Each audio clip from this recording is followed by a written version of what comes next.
죄송할 때가 되게 많고 제가 진심으로 하는 말입니다. 하여튼 하나님께서 우리 작은 공동체 통해서 계속 일하시는 거 보면서 제 마음이 너무 기쁘고 그래서 좀 오라 그래서 왔습니다.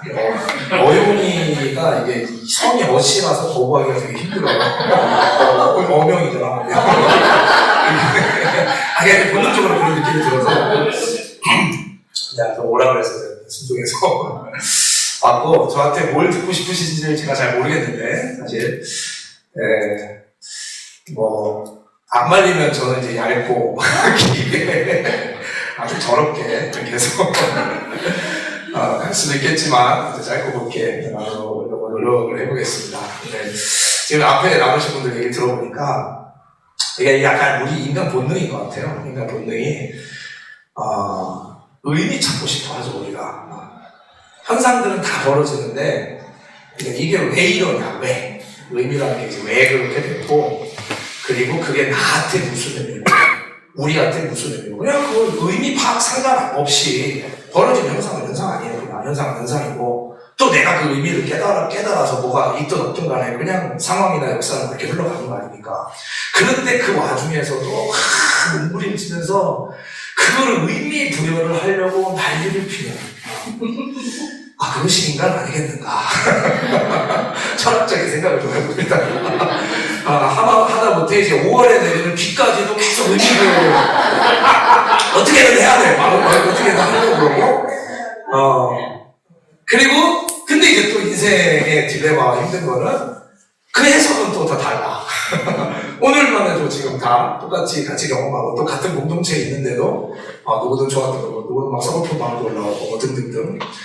저 같은 경우는 저는 원래 비 오는 날 발라드 켜놓고 우는 거 좋아하고 원래 그러고 저는 아는 분들은 이해를 잘 못하실 수 있는데 껍데기만 아시는 분이고 저는 제 속을 진짜 아시는 분들은 제가 그런 사람이고 제가 감성 완전 폭발이거든요. 근데 오늘 그 발라드가 켜졌어 제가. 비를 맞는데 저는 그쪽으로 해석이 많이 됐습니다.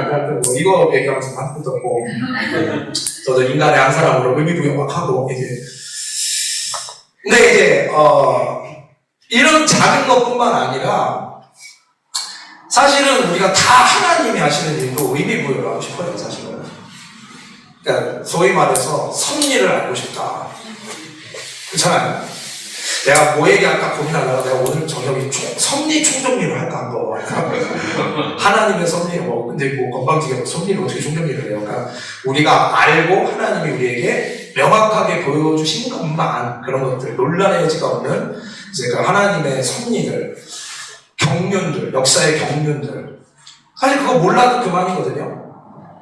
근데 놀라운 게 있어요. 그걸 알게 될 때 그냥 마음에 기뻐서 만족이 오고 이제 깨달았다 이런 게 아니라 우리가 그런 걸 알게 되는 가장 큰 이제 유익은 뭐냐면 이제 그분이 누구신지를 알게 된 거죠, 사실. 우리 이 천박한 인생들이 잘 몰랐는데 그분의 경륜과 섭리와 이걸 알면 알수록 거기에서 나오는 질문 혹은 깨달음은 이렇게 하시는 이분은 도대체 누구였냐. 저는 이 깨달음을 생각하거든요. 예를 들어 베드로가 밤새 물고기 잡으려고 하다가 못 잡았잖아요. 안 잡혔잖아요. 근데 이건 못 잡은 게 아니죠. 잘 보시면 다 깨달으신 분들 아시겠지만 이건 예수께서 일부러 막으신 거예요. 밤에 물고기들한테 비상명령 다 떨어졌는데 다 오는 물고기 작살난다고 오빠는 특별 프로젝트 하나 있으니까 다 나오지 말라고. 원래는 잡히는 건데 안 나오게 다 비상명령 내린 거예요. 그리고 이제 정혜진 씨가 신호 떨어질 때 나오라고. 그래서 얘기하면 이제 그때 나오는 거죠. 하나의 경륜이에요.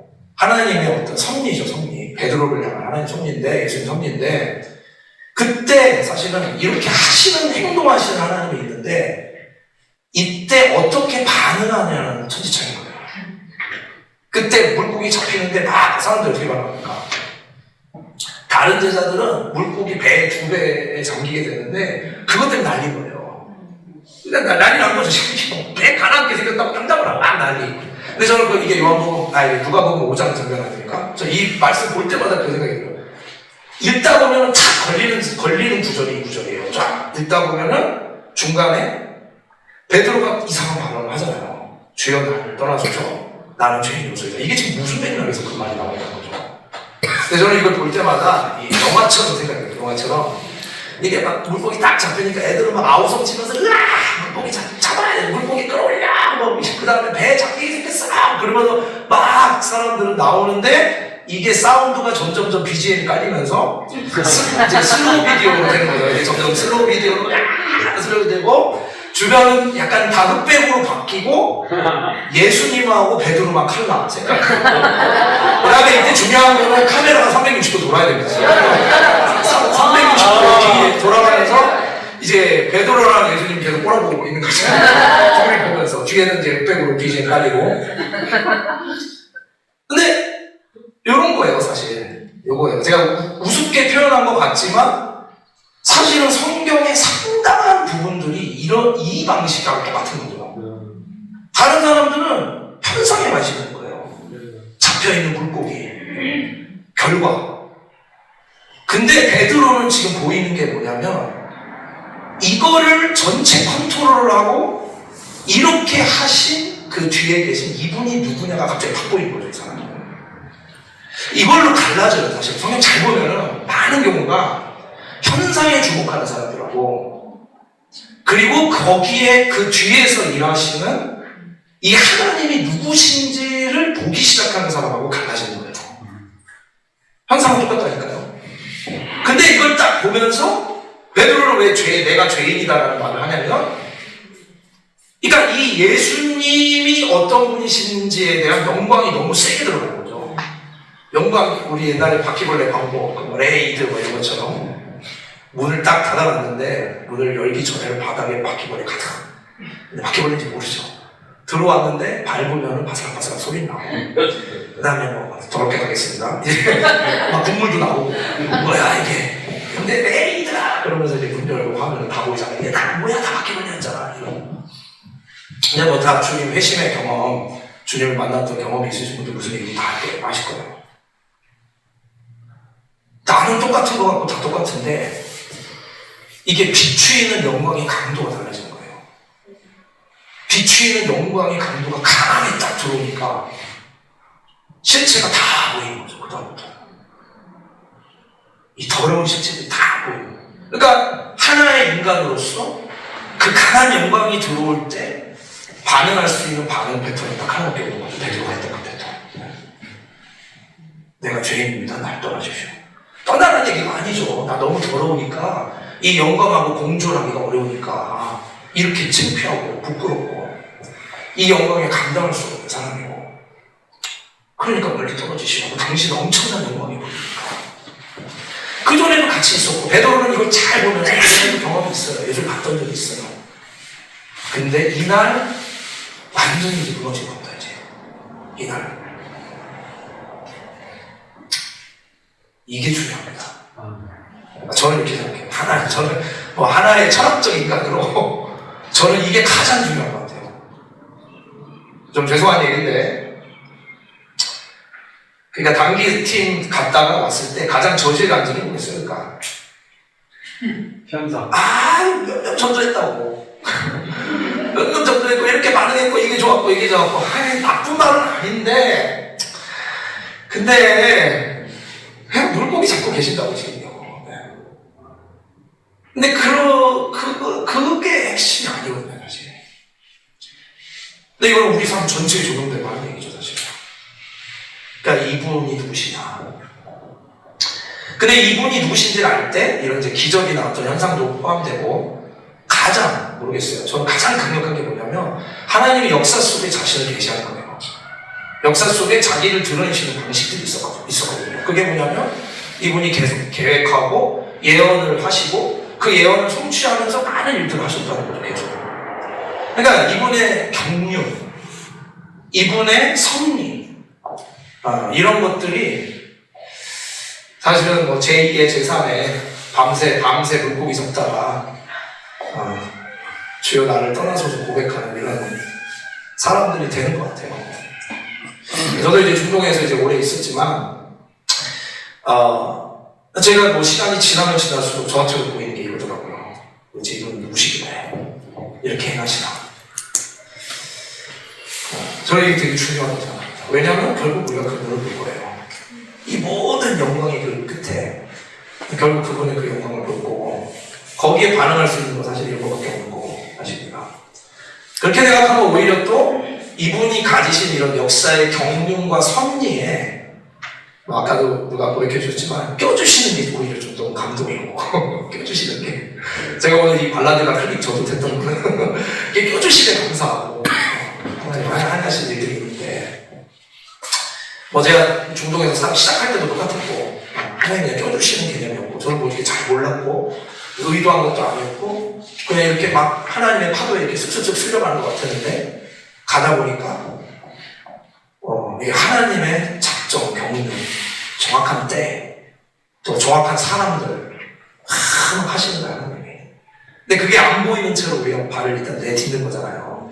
그러니까 가끔 24시간 대기도 해야죠. 해야 되고 갑자기 바뀌어야 되고 또 걸어가보고 좀 해야 되는 것 같습니다. 그래서 뭐 이걸 다 얘기는 못하지만 제가 여기 와서 이렇게 보면서 오늘 이제 홀로코스트도 보고 그리고 저는 또 아랍 지역 살았잖아요. 이게 관점이 많이 달라요. 이게 좋은 면도 있지만 저는 그냥 내내 막 속이 이게 제가 표현은 제가 거의 안 했지만 그냥 막 거의 뭐 체하듯이 뒤틀립니다. 뒤틀리는 게 한두 개가 아니고 그게 뭐냐면 사람들이 아무 이해를 못하는 부분들이 좀 있어요. 몇 가지. 그 중에 이제 몇 개만 조금 이제 다들 들으면 당연하네. 이 안에 할 것들 들어볼게요. 사람들이 수많은 역사와 뭐 민족과 경륜을 얘기하는데 가장 근본적으로 있는 사건이 있어요. 그게 뭐냐면 이 땅에 있는 수많은 민족들이 무엇을 기반으로 시작됐는지, 왜 시작됐는지, 이것에 대한 하나님의 섭리와 경륜은 뭔지를 아예 생각을 안 하고 그 이후에 전개되는 그냥 현상들 갖고 난린 거예요, 사람들이. 많은 사람들이. 이게 무슨 얘기냐? 지금 우리가 보이는 지금 막 기도하게 되고 이제 마지막 유대인들이 이제 돌아오게 되고 그냥 이 모든 일들의 처음 시작이 뭐냐는 거예요. 진짜 시작은 당연히 그거죠. 진짜 시작은 아담과 하와죠. 그러니까 이건 우리가 많이 인지하고 있어요. 아담과 하와. 근데 이것마저도 또 자꾸 얘기해야 알지. 이것도 대충 넘어가는 사람 맞거든요. 근데 결국에는 우리가 인식하는 이유는 아담과 하와 때문이에요. 첫 아담이 개판쳤고 둘째 아담이 다 해놨다 이거야. 그러니까 둘째 아담 붙잡고 둘째 아담 오니까 좀 잘해보자 뭐 이런 건데 첫째 아담이 다 망하게 한 거죠. 이런 건 많이 알고 있어요. 그런데 그거는 영적이고 인류사의 존재론적인 변화고 저는 의학적으로까지 표현하고 싶은데 거의 DNA상의 변화입니다. 이게 죽음이 없는 존재가 죽음이 생긴 거니까. 그렇잖아요. 인간은 원래 죽음이 없는 존재입니다. 근데 먹는 나라는 정령 죽으리라가 무슨 말이에요. 안 먹었을 때는 안 죽는다고 얘기 안 해요. 안 죽는 의료계에 종사하시는 분들 계실 텐데 안 죽는 유전자가 탑재한 상태인 거예요. 그러니까 먹으니까 유전자 자체가 죽는 상태로 바뀐 거죠. 그러니까 무슨 말입니까? 종이 바뀐 거예요. 종이. 저는 그렇게 봅니다. 이 타락의 핵심은 생물학적 종의 변경이에요. 죽음이 탑재되지 않은 존재가 죽음이 탑재된 존재로 바뀌었다. 호랑이가 고양이 됐다. 뭐 이런 거예요. 종이 바뀐 거예요. 이걸 전문적인 용어로 뭐라 그러죠? 죄인이다. 전문적으로 죄인. 변종. 이렇게 지는 게 아닌데. 이거 계속 생각하셔야 돼요. 굉장히 중요합니다. 여기서 모든 문제들은 다 시작돼요. 그러니까 이게 지금 여기서 지금 뭐 유대인도 마찬가지고, 무슬림들도 마찬가지고, 전도하다 보면은, 제가 솔직한 얘기로, 무슨 뭐 다른 얘기가 어쩌고, 인간 존재에 대한 기본 고찰부터 없어, 인간들이. 제가 막말로 할게요. 저를 포함하는 거니까. 인간들이 인간 존재에 대한 근본 고찰도 없는 게, 아니, 인간이 죄를 많이 져서 죄인이냐고요. 내가 율법을 지키면 죄가 없어지냐고. 내가 조금 이렇게 잘해가지고, 이걸 못했기 때문에 죄인이냐고. 그래, 너무 천박한 거야. 애도 안 낳았나? 애도 안 길러봤나? 이게 교육 때문에, 뭔가 그 다음에 한 행동 때문에 죄인이 됐나? 자꾸 그렇게 생각하잖아요. 성경 한 번도 그렇게 얘기했어요. 죄를 많이 지었다라고 해서 죄인인 게 아니잖아요. 거꾸로잖아요. 죄인이라서 죄를 짓는다는 거잖아요. 또 의학적으로 봐야 되는데 죄는 그냥 증상이잖아요. 증상, 심텀. 그랬다는 게 아니라 현상과 본질이라는 측면에서 좀 이해해야 됩니다. 죄를 짓는 거는 예를 들면 머리가 아프고 두통이 있고 열이 나고 배가 아프고 이게 병이 아니잖아요. 이 증상 때문에 병원을 가지만 명의 황성주 박사님이 이거를 딱 보고 진단을 때리시는 거죠. 암에 걸린 것 같아요. 그러니까 암 면역 치료를 받아야 된다고 이거를 하게 되겠죠. 증상이에요, 증상. 병이 아니에요. 어떨 때는 열도 그냥 내리면 안 돼요. 열이 나오게 되는 본질적인 이유가 있는데 그거를 모르는 채로 그냥 열 내렸다가는 본질을 캐보지 못하고 그냥 열만 내려요. 그러면은 이거는 사실 일종의 증상이라는 건 알람인데 내가 여기에 문제가 있다는 건 알람인데 알람을 무시해버리고 본질을 넘어가게 되는 거죠. 증상이 아니라 병이 중요한 거예요. 병. 그 병 때문에 증상이 생기는 거예요. 저는 이렇게 수준이 낮아서 그렇게 얘기하지만 예수님은 고수라서 그냥 한 방에 정확하게 얘기하셨어요. 쉽게. 예수님 뭐라고 그러셨어요? 열매로 나무를 한다. 열매를 보면 그 나무가 뭔지 안다. 이게 고수의 한 문장이에요. 내가 사과나무인데 오렌지를 만들려고 노력. 오렌지를 사과. 왜? 사과나무니까. 죄인이니까 마치 통제될 수 없는 공장처럼 죄라는 게 계속 나오는 거죠. 그냥 팩토리처럼 계속 나오는 거예요. 이거 별거 아닌 것 같죠? 무슬림들하고 복음 대화를 할 때 가장 근본적인 얘기예요. 여기서 또 꼬여 있습니다. 사단이 이거부터 꼰 거예요. 그리고 이슬람만이 아니에요. 세계 많은 종교들이 여기서 꼬기 시작합니다. 마치 우리가 뭔가를 잘못해서 죄가 있는 거죠. 인간의 고통이 있는 거죠. 인간 존재가 그렇다는 것이 왜 이 존재를 설명할 수 없거든요. 그럼 이 존재 설명하려면 아까 그 변종을 설명해야 돼요. 근데 우리는 그건 알고 있잖아요. 이 변종 사건을. 아담과 하와입니다. 여기서 모든 게 시작돼요. 그러니까 이거를 대충 넘어가잖아요. 모든 대화와 고찰들이 너무 척박해지는 거죠, 사실. 왜 제가 천박이라는 단어를 쓰느냐. 이제 자녀들 있으신 분들 아실 거예요. 애가 되게 사악하더라고요. 저희 애가 넷이거든요. 막내가 되게 똑똑해요. 보신 분들 가끔 있을 분들, 사랑의 명 가끔 가가지고 보신 분들 있을 텐데, 애가 진짜 기가 막히게 됩니다. 막내가 진짜 똑똑하고 하는데, 얘가 근데 사악하더라고요. 애기 때.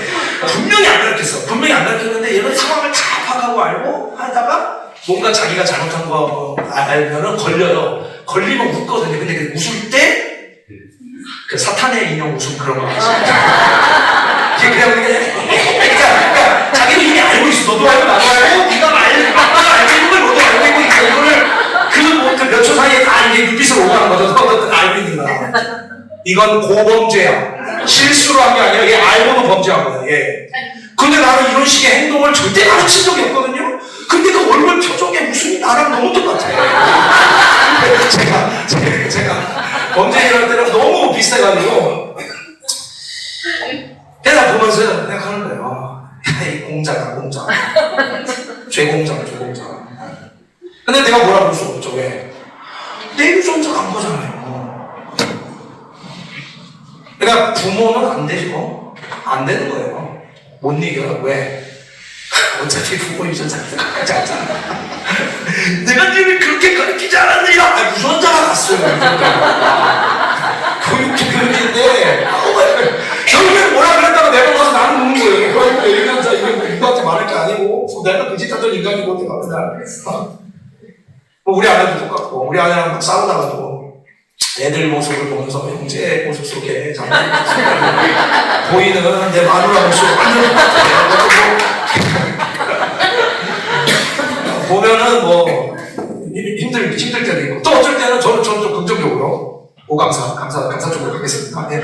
긍정적으로는 또 아내가 이해가 되기도 하고 솔직히 말해서 막 재수없고 짜증나고 이런 모습이 있었는데 이게 우리 아내가 원해서 그런 게 아니구나 이렇게 생겨먹은 거구나. 왜냐면 자식 생기는 거니까 이거는 거의 통제가 안 되는 본능적 레벨이구나. 그러니까 오히려 이해가 더 되고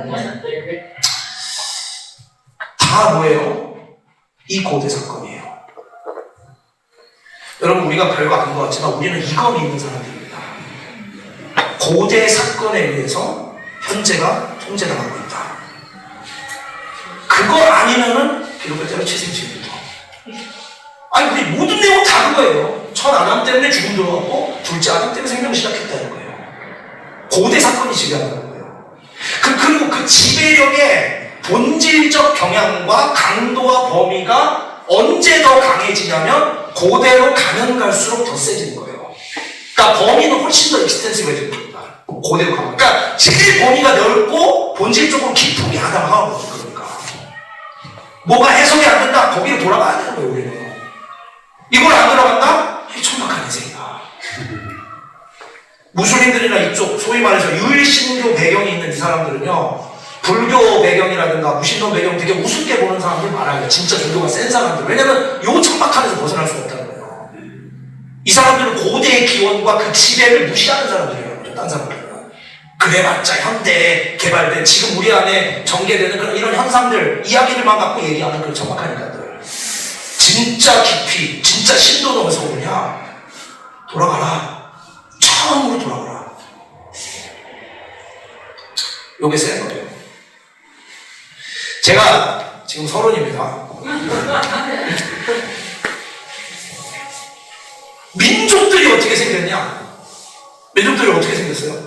유대인이고 이방인이고 자시고 간에 다 알고 있어요. 이렇게 질문 던지면 다 알고 있어요. 근데 이걸 연결을 시켜서 생각을 하지 않아. 민족들은 이렇게 얘기하면 또 초등학생들은 이렇게 대답해요. 민족들이 어떻게 생겼어요? 그러면은 하나님이 모든 민족을 창조하셨어요. 모든 민족을 창조하신 그 하나님이 모든 민족을 구원하실 거예요. 아마 틀린 말은 아닌데 너무 해맑다 대답이. 내가 좀 약간 뉘앙스가 그 뉘앙스가 아니다. 나는 그렇게 얘기하고 싶어. 왜? 애들 같아도 비극을 가르쳐주고 해피하게 하나님이 모든 민족 창조 이 상황이 아니에요. 지금 상황이 어떻게 시작된 겁니까? 기원으로 돌아가면 결국 어디에요? 바벨탑 사건이잖아요. 지금 우리 역사의 모든 전개와 역사가 마무리되는 모든 시점, 그러니까 지금 지구상에서 전개되는 모든 현상들의 이것들이 왜 이러느냐, 하나님의 이것에 대한 경륜이 무엇이냐라고 설명할 때는 가장 근본적인 지점으로 돌아갈 수밖에 없는 게 아담과 하와의 인간 존재의 변종 상황 빼고는 지구상에 벌어지는 소위 말해서 사회적 현상, 국가와 조직과 지역과 이 모든 사회적 현상들의 가장 근본적인 지점으로 돌아가라고 하면 저는 여기로 돌아가야 된다고 생각하는 게 바벨탑 사건이에요. 왜 바벨탑 사건으로 돌아가느냐? 이거는 어떻게 정리해 내리셨냐면 이거는 집단 반란 상황입니다. 반란과 반란. 제가 일부러 집단 반란이라는 용어를 씁니다. 왜냐면은 이 아담과 하와의 타락 자체가 사실은 반란 사건이에요. 죄는 살인하고 간음하고 거짓말하고 아까 얘기했잖아요. 이건 증상이라니까요. 그런 증상들이 왜 터지느냐? 근본적인 변화인데 그 근본적인 변화의 내용을 좀 얘기해봐라. 그러면은 아담과 하와가 타락한 사건을 보면 이거는 반란이라고요. 왜 반란이냐면은 하나님이 랭킹 1위고 우주를 지었는데 인간을 랭킹 2위로 지으신 거예요. 사실은 그냥 모든 피조물 중 하나가 아닙니다. 인간은 지위가 달라요. 왜? 하나님의 형상이 있으니까.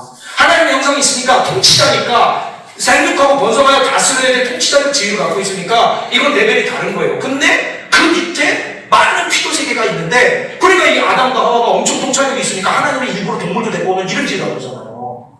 해피야 뭐야 이렇게 짓는 게 아니라 뭐 개, 고양이, 뭐 코끼리 다 짓잖아요. 그러니까 뭐냐면 통치자의 인사이트가 있는 거죠. 근데 뱀이 유혹할 때 어떻게 유혹합니까? 유혹 내용이 뭐예요? 먹어라, 안 죽으리라. 그 다음에 하는 말이 중요한 게 하나님과 같이 되리라. 그리고 또 뱀도 이게 역사를 잘 보면 계속 의미부여해요. 저는 의미부여 중요하다는 거예요. 그래서 뱀도 의미부여한다니까요. 이거를 먹지 말라고 한 이유가 뭐냐면 의미부여. 이 의미부여가 뭐냐? 이 하나님은 왜 그렇게 했냐면은 니들이 하나님과 같이 될까봐 무서워서 그런 거다라고 얘기하는 거죠. 이거 완전 거짓말인데 하나님 그런 분이 아닌데 하나님까지 오해하게 만드는 거죠. 인간이 먹었어요. 무슨 뜻일까요? 하나님과 같이 되겠다는 거에 동의한 거예요. 죄인됨의 가장 근본적인 속성은 반란입니다. 랭킹 2위가 1위하고 맘먹고 싶어서 한 거예요. 간단히 얘기하면 이거예요. 그러니까 랭킹 2위가 1위한테 맘먹고 싶어서 이렇게 했죠. 근데 그 다음은 생각도 못한 거예요. 랭킹 3위가 랭킹 2위한테도 들고 있는 거예요. 아니, 사자가 어디 건방지게 입을 쪽쪽 벌려요.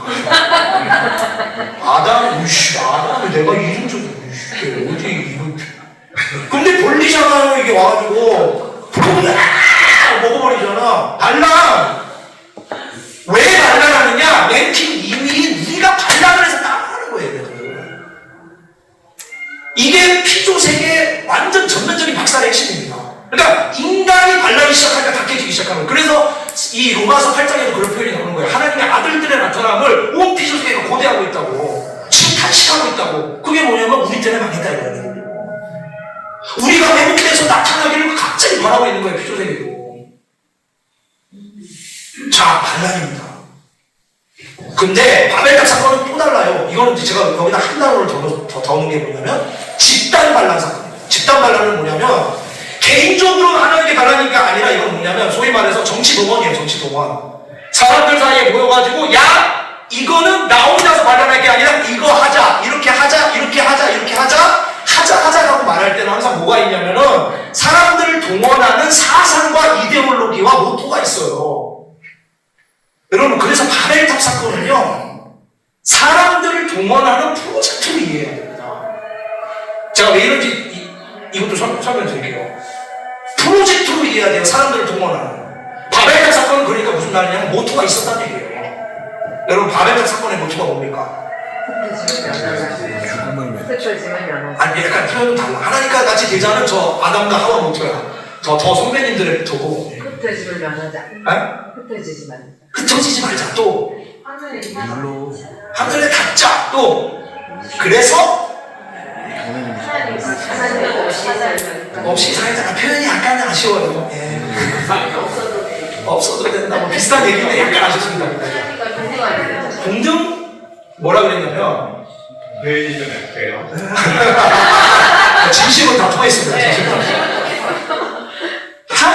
이 사람들의 모토는 뭐였냐면 우리의 이름을 내자. 그러니까 근데 거기에 가로 열고 가로 닫고 자동으로 들어가 있는 거죠. 뭐가?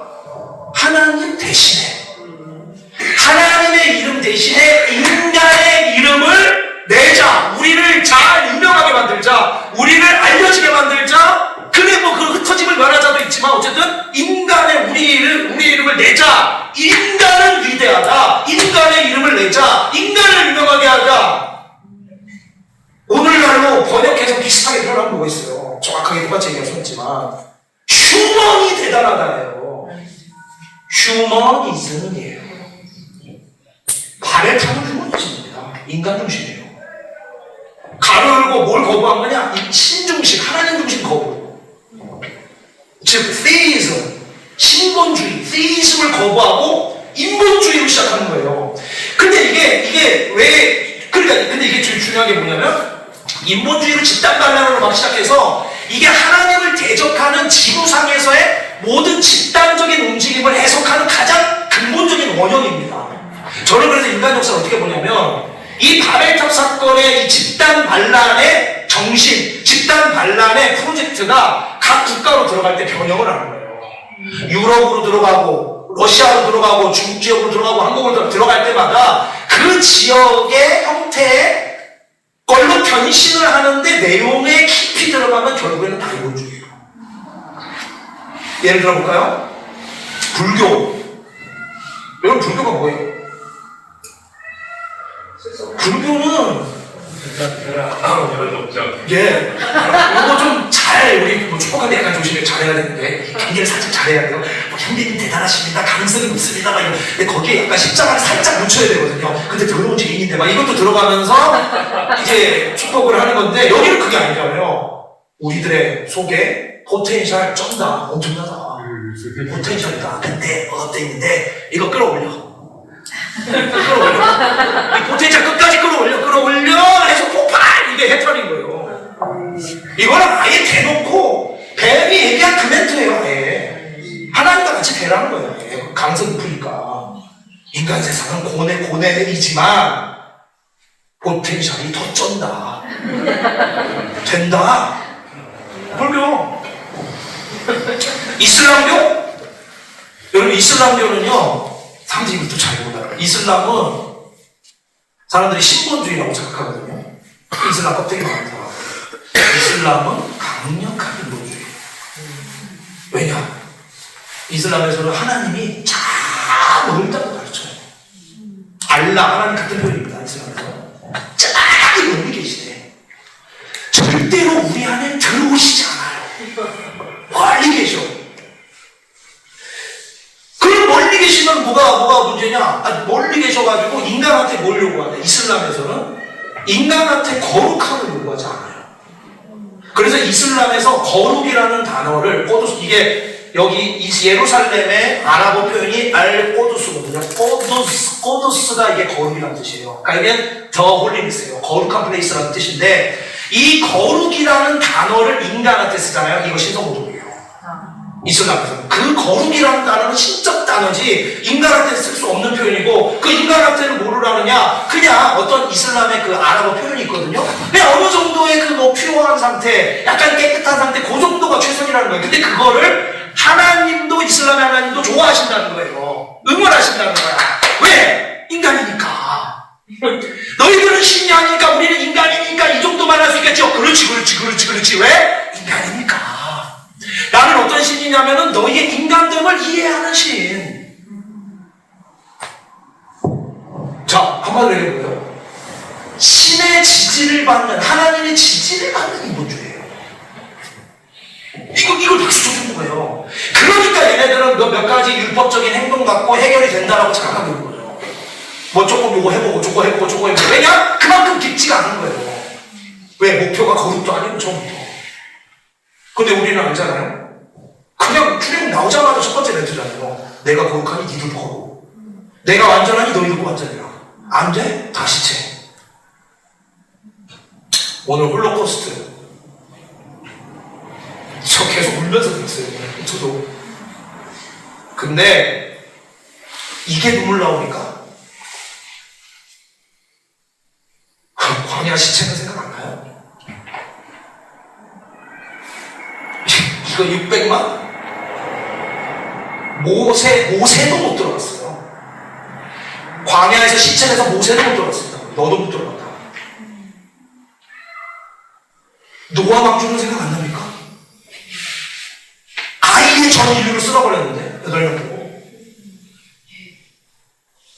8명 빼고 전 인류를 쓸어버렸는데 이건 생각 안 나요?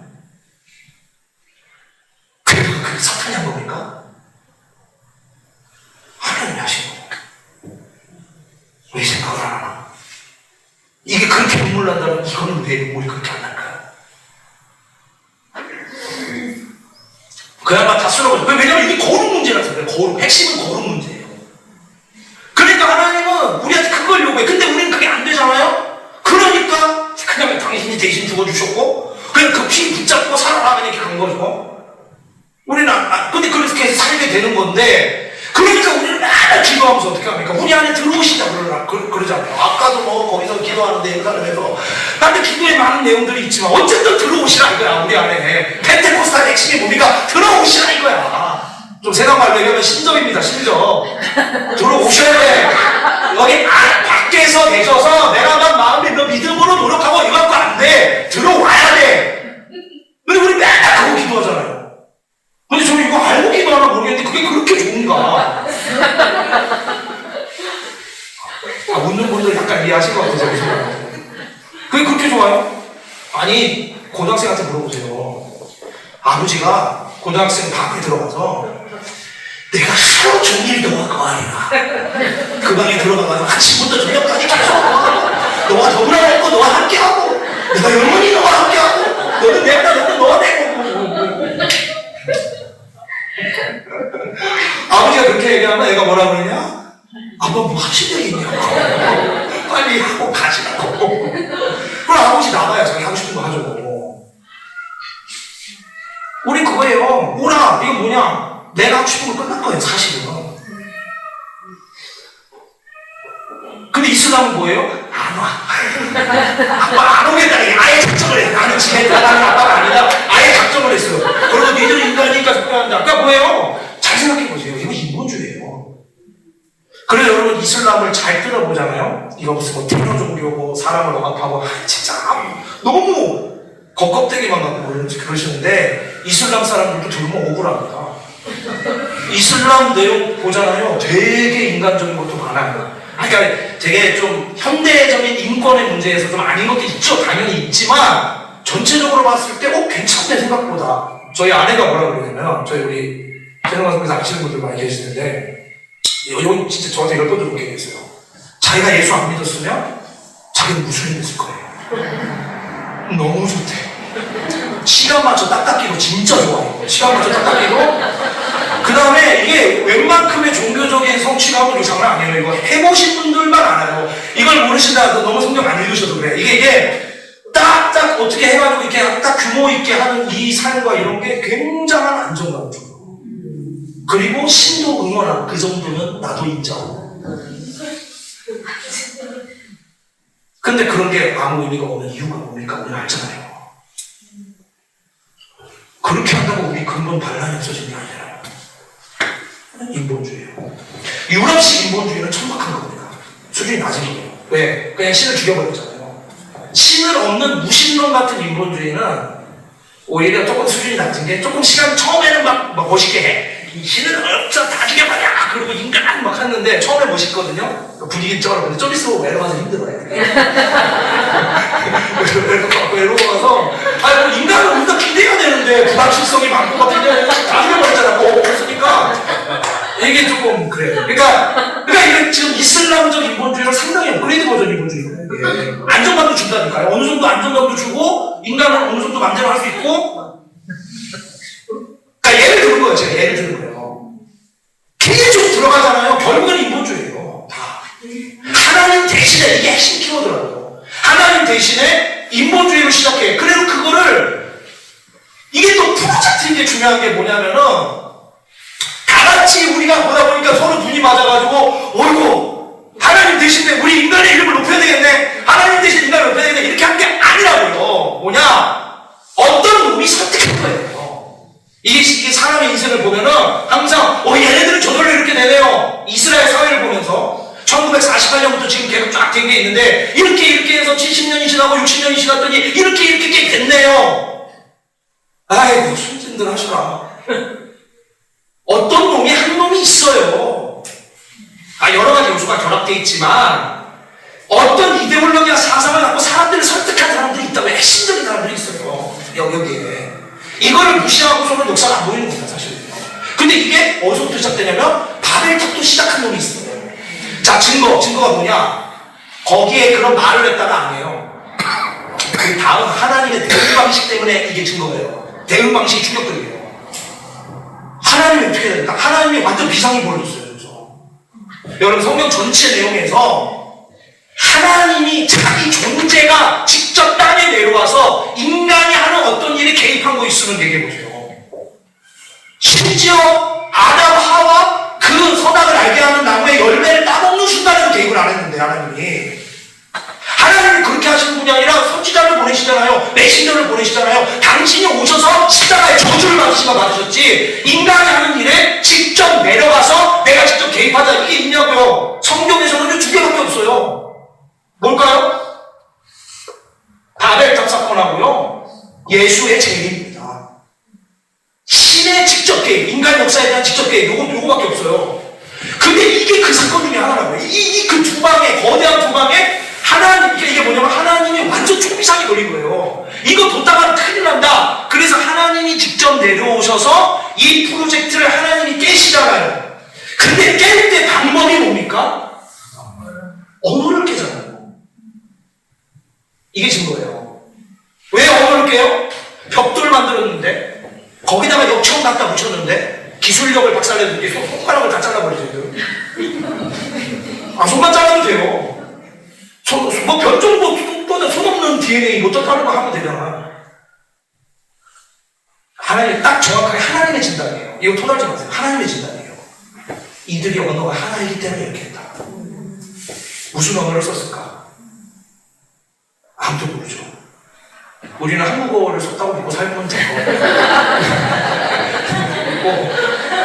근데 하여튼 쓰다가 하나님이 개입을 하셔서 언어들이 막 갈라지는데 이게 창세기 11장 답입니다. 10장 11장이에요. 각 나라와 족속과 백성과 방언대로였다가 각 나라와 족속과 백성과 방언대로였다가 각 나라와 족속과 백성과 방언대로였더라 민족들이 쫙 셋업이 되는 거예요. 랭귀지들이 터졌어요. 그러니까 언어가 하나이기 때문에 이 짓을 했다. 무슨 말이에요? 어떤 놈이 그 언어를 갖고 설득하는 놈의 커뮤니케이션을 끊으면 깨진다는 거 아니에요. 이 프로젝트가. 그러니까 이 프로젝트의 핵심 동력은 의사전달이에요. 의사전달을 해서 설득하는 거예요. 그러니까 이데올로기 전달이라고 해요. 어떤 놈이 동원한 놈이 있다는 거예요. 이게 증거죠. 그 동원한 놈을 깬 거죠. 하나님이. 그렇게 해서 언어가 막 퍼지잖아요. 드디어 이제 이스라엘로 이제 드디어 진입합니다. 그러고 나서 12장에 하나님이 아브라함을 부르신 거죠. 12장에 1절, 2절, 3절이 거의 핵심적인 구조인데 1절 하나님 뭡니까? 그 전에 아브라함하고 관계도 없었어. 오자마자 이거 뭐지? 약간 한박사님 느낌이 나요. 오자마자 갑자기 물론부터 저번 1절 뭐예요? 야! 본토 친척 아비의 집을 떠나라. 너무 많이 고생하고 한마디로 얘기하면 야! 집 나와. 나와. 근데 그 집이 어디냐? 하란 지역. 갈대하고 어디예요? 지금 창세기 12장이거든요. 10장, 11장과 이야기 이어지는 거예요. 사람들이 이걸 다 끊어서 생각하니까 갑자기 그냥 아무것도 없이 그냥 아브라함부터 시작해서 이렇게 가는데 아니 그게 아니라 지금 첫 번째 1절이 갈대아 우루 거기 하란 거기서 나오라는 거예요. 거기가 어디냐면은 방금 전에 바벨 프로젝트 했던 그 동네예요. 그러니까 무슨 얘기냐면은 바벨 프로젝트가 시작돼서 하나님이 깨서 모든 민족들이 막 시작됐잖아요. 거기다가 인간의 프로젝트를 하나님이 깼는데 12장에 뭘 얘기하는 거냐면은 내가 이제 나의 프로젝트를 시작할 거니까 아브라함 너는 그 바벨 프로젝트 지역에서 나오라 이거예요. 그래서 1절이 본토 친척 아비부터 집부터 나오라는 거예요. 그러니까 왜냐면 그렇게 해서 지리적으로 우리가 지금 이번에 계속 기도하고 여기 와 있는 여기 예루살렘 지역에서 여기서 시작하는 거예요. 하나님이 동네가 다르다. 그때부터 뽑는 거예요. 그래서 아브라함이 여기서 드리면서 여기서 시작되는 거야. 그러니까 하나님의 경륜과 섭리를 여기 찍어서 시작하는데 여기서 핵심은 뭐냐면 이 바벨 프로젝트를 깨신 그 하나님의 직접 프로젝트가 시작된 거예요. 그게 예루살렘입니다. 하나님의 프로젝트예요. 2절 뭐예요? 창세기 12장 2절이 뭐냐면 너를 통해서 하나의 큰 민족을 이루겠다. 뭐냐? 이스라엘.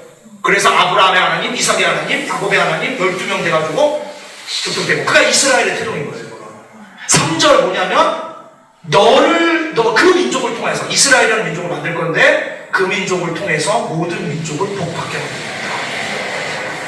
이 무시하면 안 되는 게 창세기 12장 1절, 2절, 3절이 하나님의 역사 경륜 전체 구조의 핵심을 보여주는 거예요. 저는요 제가 옛날에 이 대화를 한 적이 있어요. 유대인이 무슨 뭐 이사야 53장 뭐 등등등 다 뒷얘기도 중요하거든요. 근데 가장 근본적으로 제가 이 얘기를 해본 적이 있어요. 바벨 사건과 아브라함의 콜링에 대해서 얘기해 본 적이 있어요. 전 유대인이 본 거 같냐? 너 유대인이라고 그렇게 난리인데 아니 처음부터 깔고 시작하는 난 젠타일이다. 난 이방인이다. 그냥 이방인도 아니고 한국에서 온다. 한국의 지리적인 이름은 이스트 에이지아도 아니고 파 이스트 에이지아. 파 어디서부터 멀다는 얘기예요? 여기서부터 멀다는 얘기예요. 그러니까 우리는 그냥 이방인이 아니라 파 젠타일이에요. 아주 심한 왕 이방인. 나는 엄청난 그냥 이방인도 아니고 니네 동네에서 싸우던 무슨 블레셋 뭐 이런 것도 아니고 그냥 완전 신도 알 수가 없는 근원도 알 수가 없는 정말 파 젠타일이다 나는. 근데 난 옛날부터 들었는데 나는 유대인들한테 고마운 마음이 있어요. 안 고마워요? 나 되게 고마운 게 뭐냐면 유대인은 뭐 축복을 받았고 하나님의 말씀을 맡았고. 아니, 유대인 역사가 해피하냐고요. 하나님의 말씀을 맡았기 때문에 얘네는 진짜 너무너무 개고생을 했어. 좀 잘못했다고 다 죽고. 아니, 뭔데 한두 번이에요? 몇 번이 지금 제가 꼽을 수 있는 것만 3-4번이에요. 완전 집단 시체되는 게 몇 번인데요, 이게. 근데 우리가 뭐 그거보다 덜 합니까? 더 하면 더 했지? 그러니까 히브리서, 로마서 계속 경고 때리는 거예요. 처음에 유대 소속이었던 사도들과 제자들이 우리한테 계속 얘기하는 거예요. 야, 원자식 꺾였다. 그게 메시지의 핵심이 뭡니까? 하나님의 경륜도 얘기하는 거지만, 원자식 꺾었는데 니들이니까 뭐냐, 이 얘기예요. 이방인들 원자식 꺾였는데 그만하지 말라, 이 얘기죠. 히브리서 엄청나게 많이 얘기하고 있습니다. 그들이 광야에서 다 시체가 됐다. 안식에 못 들어갔다. 니들은 예외라고 생각하냐? 이게 뭐야? 이방인들 잘 들어라 이거야. 유대인이 특별히 나빠서 그러냐고요. 아니죠. 그러니까 뭐예요? 개고생 이론으로 생각해야죠.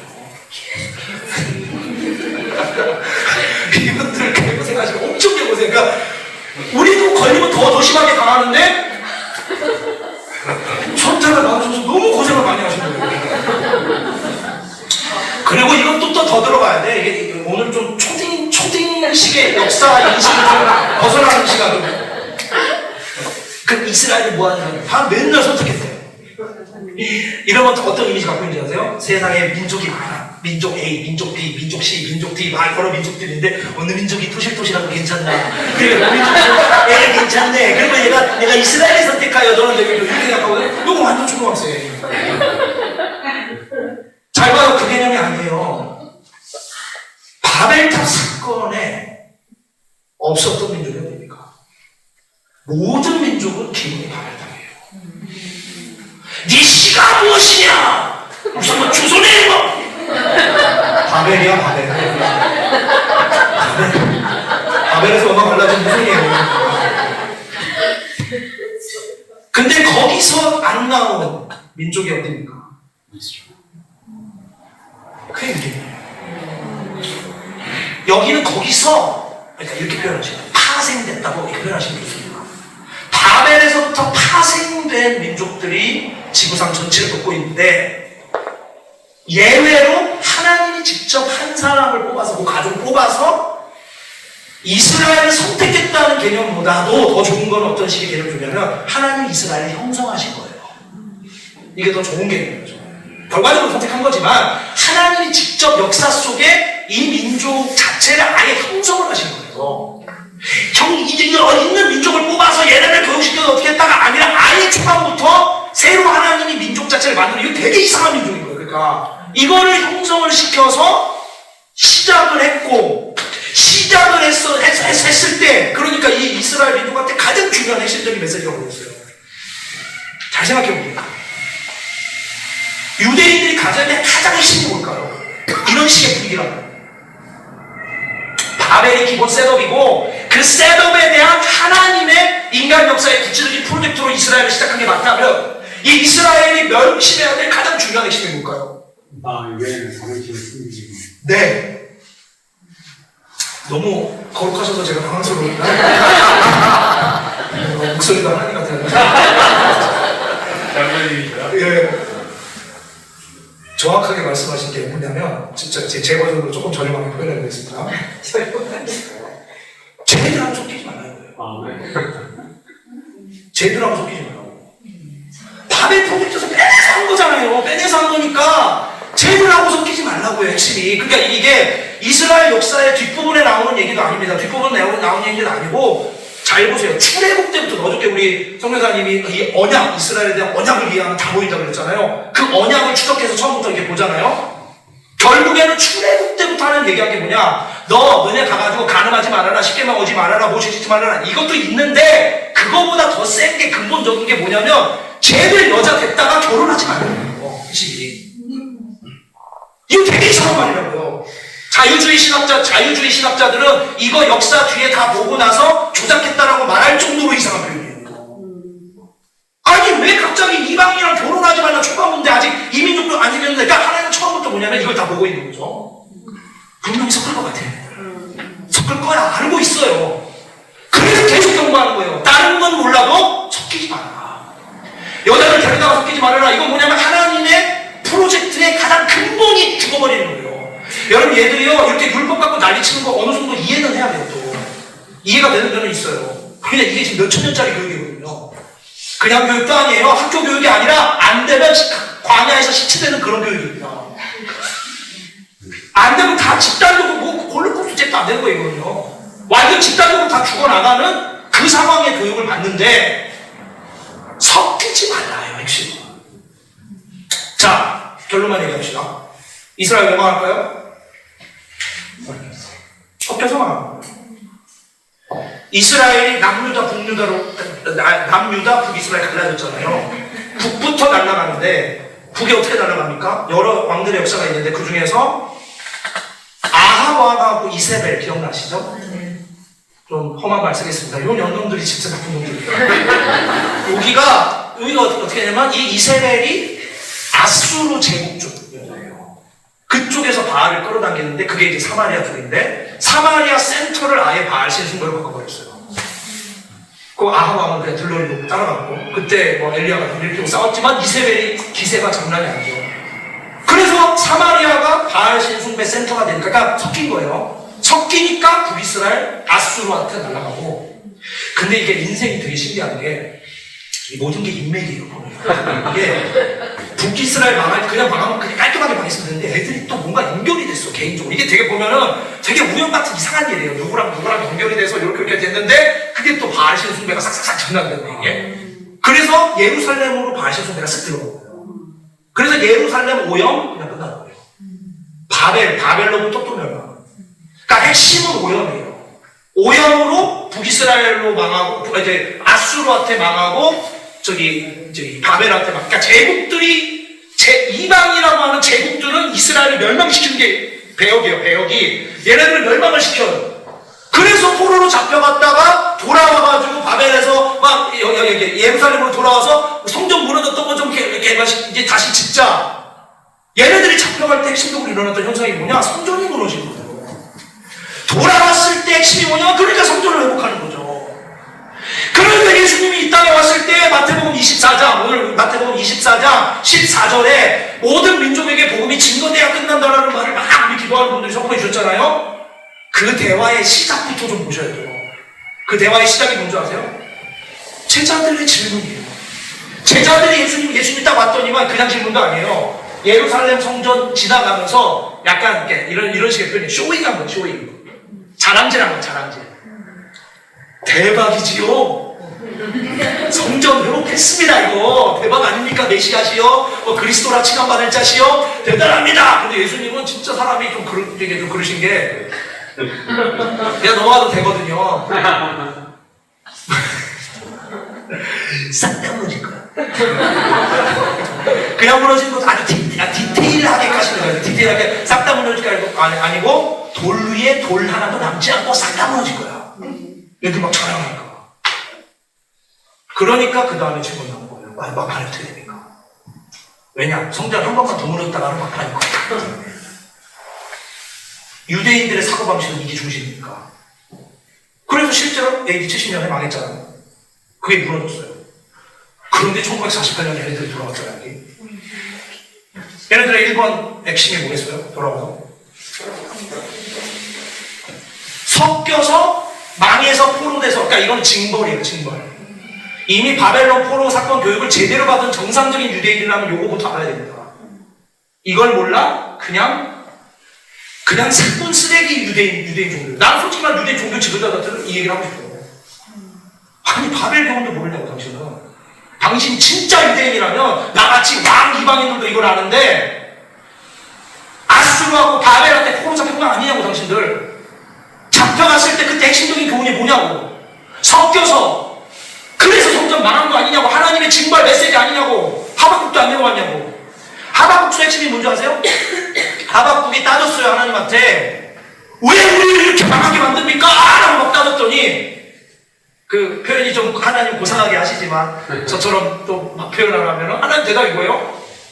유대인들이 따졌던 핵심이 뭐냐면은 아니 우리를 멸망케 하는 거는 이해합니다. 우리가 나쁜 놈들이니까. 그런데 저 아수르 제국, 바벨 제국 쟤들은 우리보다 더 나쁜 놈들 독서의 핵심이에요. 그래서 애가 열받아가지고 정문에 앉아서 내가 대답 패턴을 들어보겠다. 여호와시는 대답 한번 해보시라 이거예요. 그랬더니 주님의 대답이 뭐냐? 대답이 뭐예요? 막 써있지만 쉽게 얘기하면 내 맘이다. 그 대답이에요. 아무리 읽어봐도 그 대답이에요. 내 맘이다. 자, 그냥 끝나는 게 아니라 내 맘이다. 왜?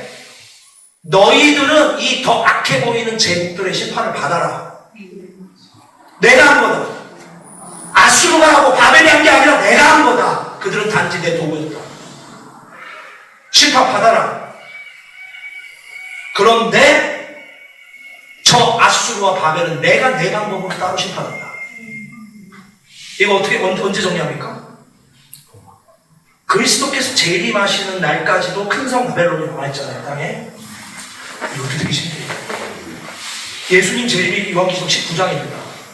18장에 지구상에 남아있는 구조가 뭐냐면은 하필이면 큰 성 바벨론이에요. 감이 안 오세요? 바벨을 깼잖아요, 하나님이. 인간의 바벨 작전이 깨졌잖아요. 인간들이 죽어라고 바벨을 복구시켜놓은 거예요. 지금은 전 지구적 수준의 바벨. 큰 거 한 번 남겨놨어요. 왕들도 장로들도 그와 함께 음행하며 이 큰 성 바벨론이 무너지니까 다들 울어요. 여러분, 큰 성 바벨론이 무너질 때 누가 웁니까? 우는 사람을 잘 봐야 돼요. 우는 사람이 뭐냐면 그 큰 성 바벨론에서부터 베네핏을 취했던 사람들이란 뜻인 거죠. 좋았던 거지. 그게 좋았던 애들이 누구냐? 왕들과 상고들이에요. 이 둘이 막 우는데 울 때 망하는 거예요. 그래서 예수께서 19장에 재림하면서 끝내는 거예요. 막 겁나고 막 이렇게 하면서. 이게 하나님의 인간 역사에 대한 마지막 개입인데, 이때 보는 뭐냐면 바벨을 깼는데 인간들은 죽어라고 바벨을 복구시켜놔서 그 안에서 사고 팔고 심지어 사람의 영혼까지 사고 팔고 그랬던 거죠, 얘네들이. 자, 인간 역사를 한 번에 요약해 보세요. 이 관점에서 바벨 복구 과정이에요. 저는 이렇게 봅니다. 바벨 복구 과정. 영화로 갈게요. 언니들 좀 계신가요? 어벤져스 영화 아세요? 요거는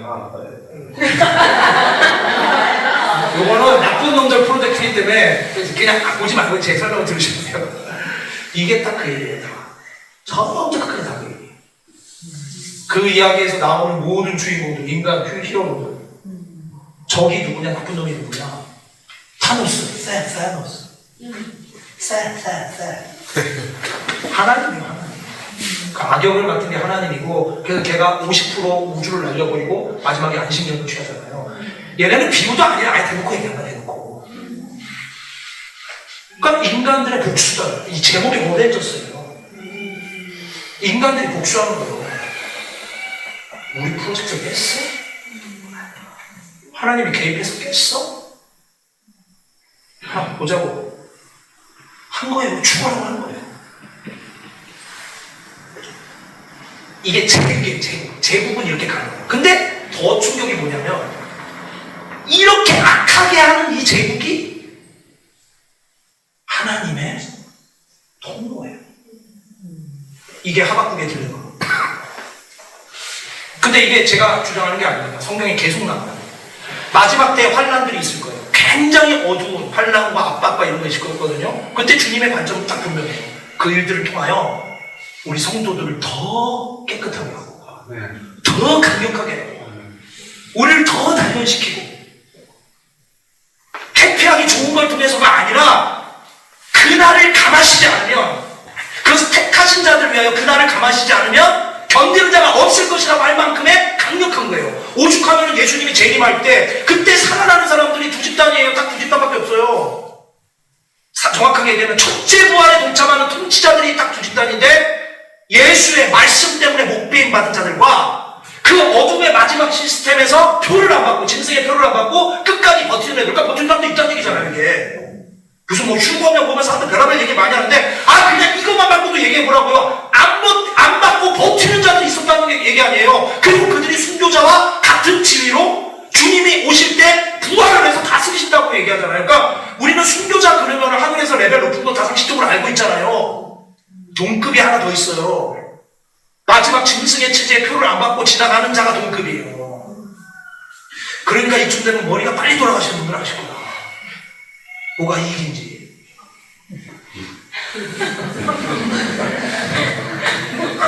그리고 그냥 죽으면 안 되고 자연사는 안 돼요. 죽으면 안 돼. 면역 치료를 하는 이유가 뭐냐면 자연사를 방지하기 위함. 저 백신 안 맞았습니까? 백신이 지금 그 정도 그거라고 그냥 계속 해버리면 안 된다. 뭐냐면 예수님의 이름 때문에 주는 거예요. 여러분 엔딩이 되게 저는 중요하다고 생각해요. 엔딩이 중요합니다. 네.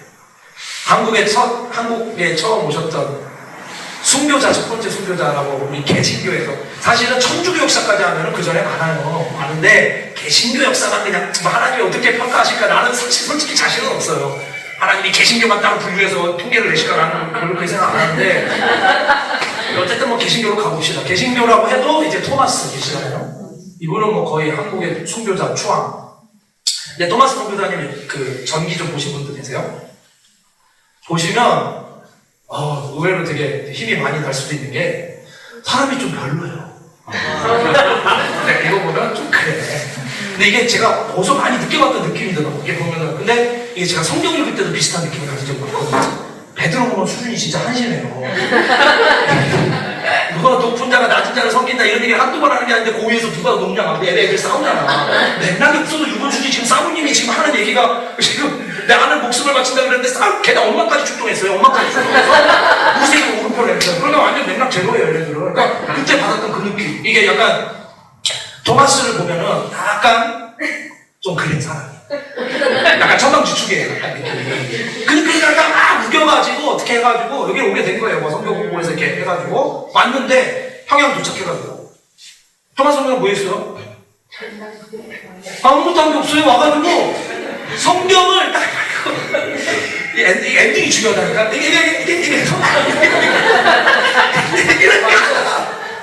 말이나 제대로 했는가 잘 모르겠는데 이 자세가 이 자세였다 이거야. 이게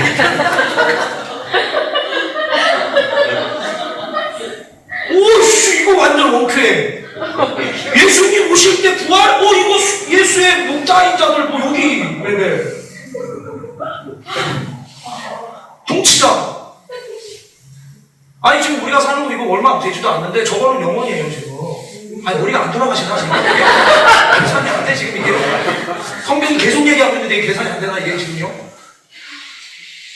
그러니까 무슨 자살부대 돼야 된다는 게 아니라 죽고 사는 건 하나님께 달렸죠. 죽고 사는 건 하나님께 달렸죠. 주권이죠. 이렇게 말하면 저도 살아있으니까 할 말 없어요.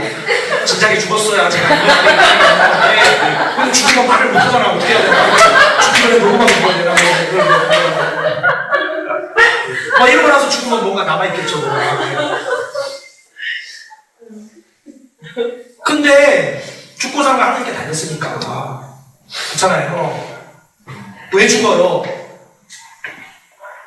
뭐 위험하게 죽을 짓을 해서 죽는 게 아니고요. 죽을 때가 돼서 죽는 겁니다. 욥과의 하나님 대화 기억나시죠? 이거 진짜 믿으셔야 돼요. 욥이 하나님 약 올렸어요.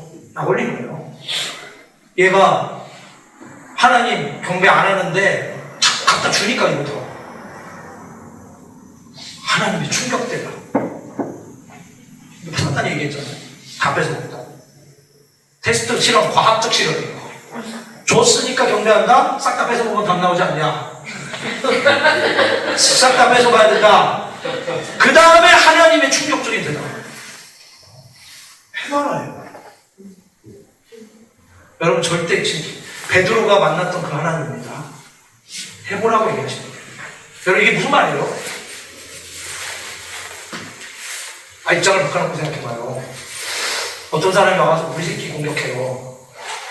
우리 새끼 갖고 누가 해가지고 부모 놀리면서 얘한테 어떻게 해보라 그래.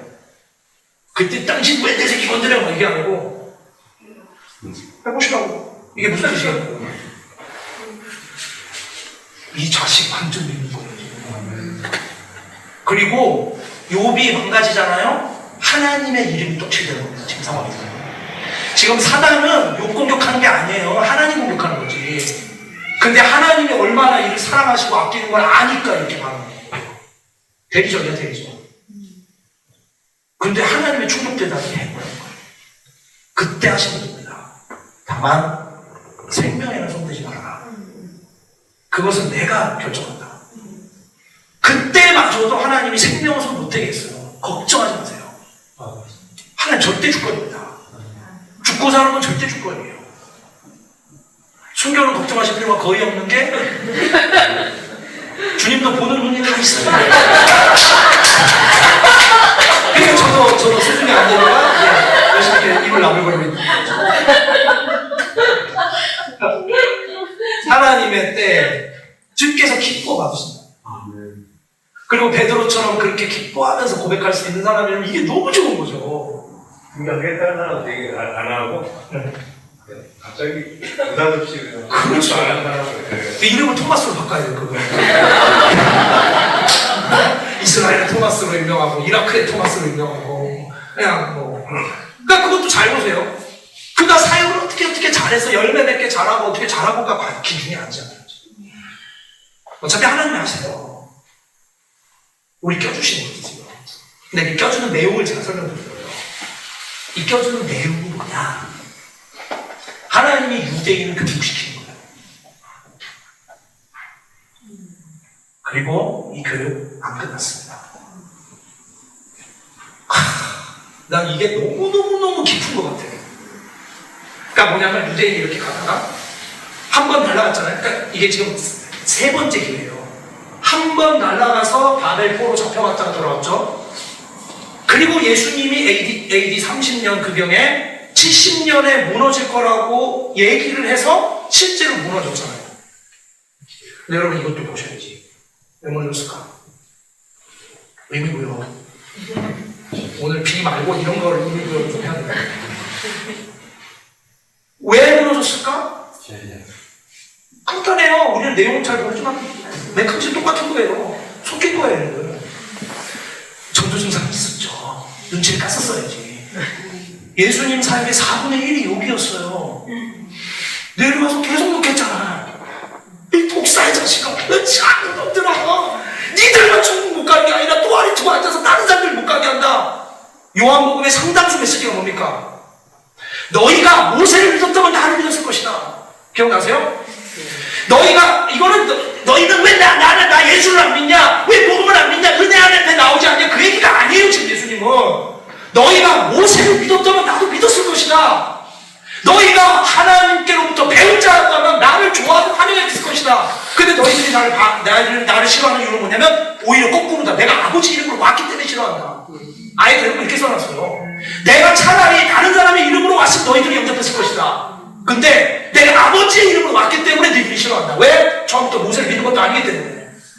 예수님의 전도는 이거예요. 니들은 모세도 믿은 게 아니라는 거예요. 무슨 직장하고 은혜고 자신 간에 가장 근본을 잃어버려서 그렇게 바벨포로 잡혀갔다가 다시 돌아왔는데 지금 더 독사의 자식이 돼서 또 이러냐? 하나님을 사랑하고 이웃을 사랑하는 게 무슨 말인지 모르겠냐? 못하는 거예요. 전조 증상이죠. 그래서 날아갔는데 옛날 건 짧았거든요. 이번 건 2000년짜리예요. 그렇게 보셔야 돼요. 2000년짜리가 나거든요. 그리고 유대인의 때를 하나님이 정지시킨 겁니다. 올스톱, 다 올스톱. 맨 마지막은 누구냐? 내 12 제자들. 한 명은 자살했고 11 마띠아 추가돼. 그리고 120문도. 그리고 소아시아와 마케도니아에 돌아올 그 첫 번째 유대인 그룹들. 사도 바울. 걔들. 그 다음에는 유대인의 시대 서스펜드. 중지. 지금부터 이거 성경 용어입니다. 이방인의 때. The times of the Gentile. 이방인의 때가 시작됩니다. 그래서 이방인의 때가 유대인의 때를 딱 정지시키면서 막 돌아오는데 주인공이 이방인이 된 거죠. 이방인이 돌아오다가